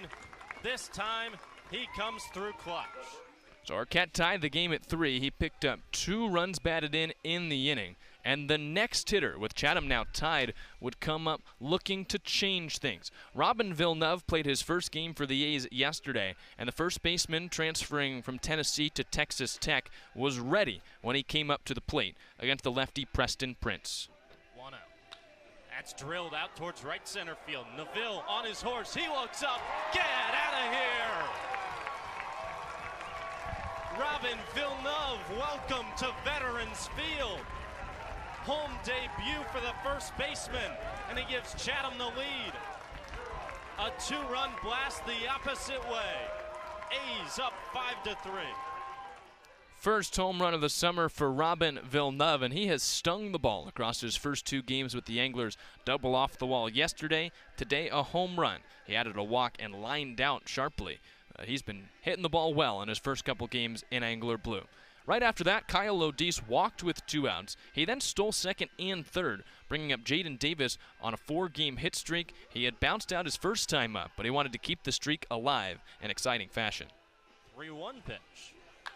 That's clocked deep to left center field. Jackson looks up. It's in the trees. 2-home run inning for Chatham, and Jaden Davis has his first of the summer. The A's would take a 7-3 lead and not look back the rest of the way. A 6th spot in the 5th inning gave Tyler Murphy some breathing room as he continued his trek through the Bourne order. He'd get touched up on a solo shot from Garrett Michelle in the 8th inning, but respond quickly, getting Mason Neville to fly out to center field. We head to the 9th as the A's were up 7-4. Rather 8-4 after scoring in the bottom half of the 8th inning. A's were searching for their 5th straight win, and they sent out Malachi Witherspoon with a 4-run lead. He allowed Blake Barthel to score on a drop third strike, got Isaiah Jackson to fly out to center, but then allowed back-to-back base runners, Merrick Houston and Camden Kojal, on a hit by pitch and a walk. So Sheets didn't want to take any chances. He brought in the closer, Hayden Murphy. Murphy came in with the bases loaded, the tying run coming to the plate, Chase Meggers, and he promptly struck him out with a trio of fastballs. Meant that Tristan Bassetta was the new game tying run, but he was the final hope for the Braves, looking to make any kind of contact against Hayden Murphy, something that's been pretty tough as of late. He's got 4 pitches. Bet you I could tell you what's coming here. See if he goes back to the heat. 1-2. The pitch. Swing and a miss, strike 3. He does, of course. Chatham's 15th win feels extra special. It's the 5th in a row. It already ties the 2023 total. And it comes over Bourne here in the 9th inning, 8-4 at Veterans Field. So it happened like that. The A's 5th straight win ties the total from last season. 15 wins in 26 games this year after it took 44 games a season ago. As we talked about in the pregame show and all throughout the broadcast, the A's at 15-11 have their sights set on the playoffs and a clear path there, as they need to be just not the last team in the Eastern Division. Right now, they're second, and they're coming up on the heels of YD with a red-hot July, 10-3 record in the month. We got started 4 minutes late at 7:04 and wrapped up at 9:52 p.m. Total game time of 2 hours and 48 minutes. And the weather at first pitch, 86 degrees and cloudy. Right now it's dipped into the high 70s. It's a little bit foggy, but it still feels pretty hot. Time and temperature, as always, presented by the Chatham Athletic Association. 2,723 fans attended to watch Chatham's 5th straight win, and they saw Tyler Murphy get the win, Preston Prince get handed the loss, and Hayden Murphy pick up his 2nd save of the summer.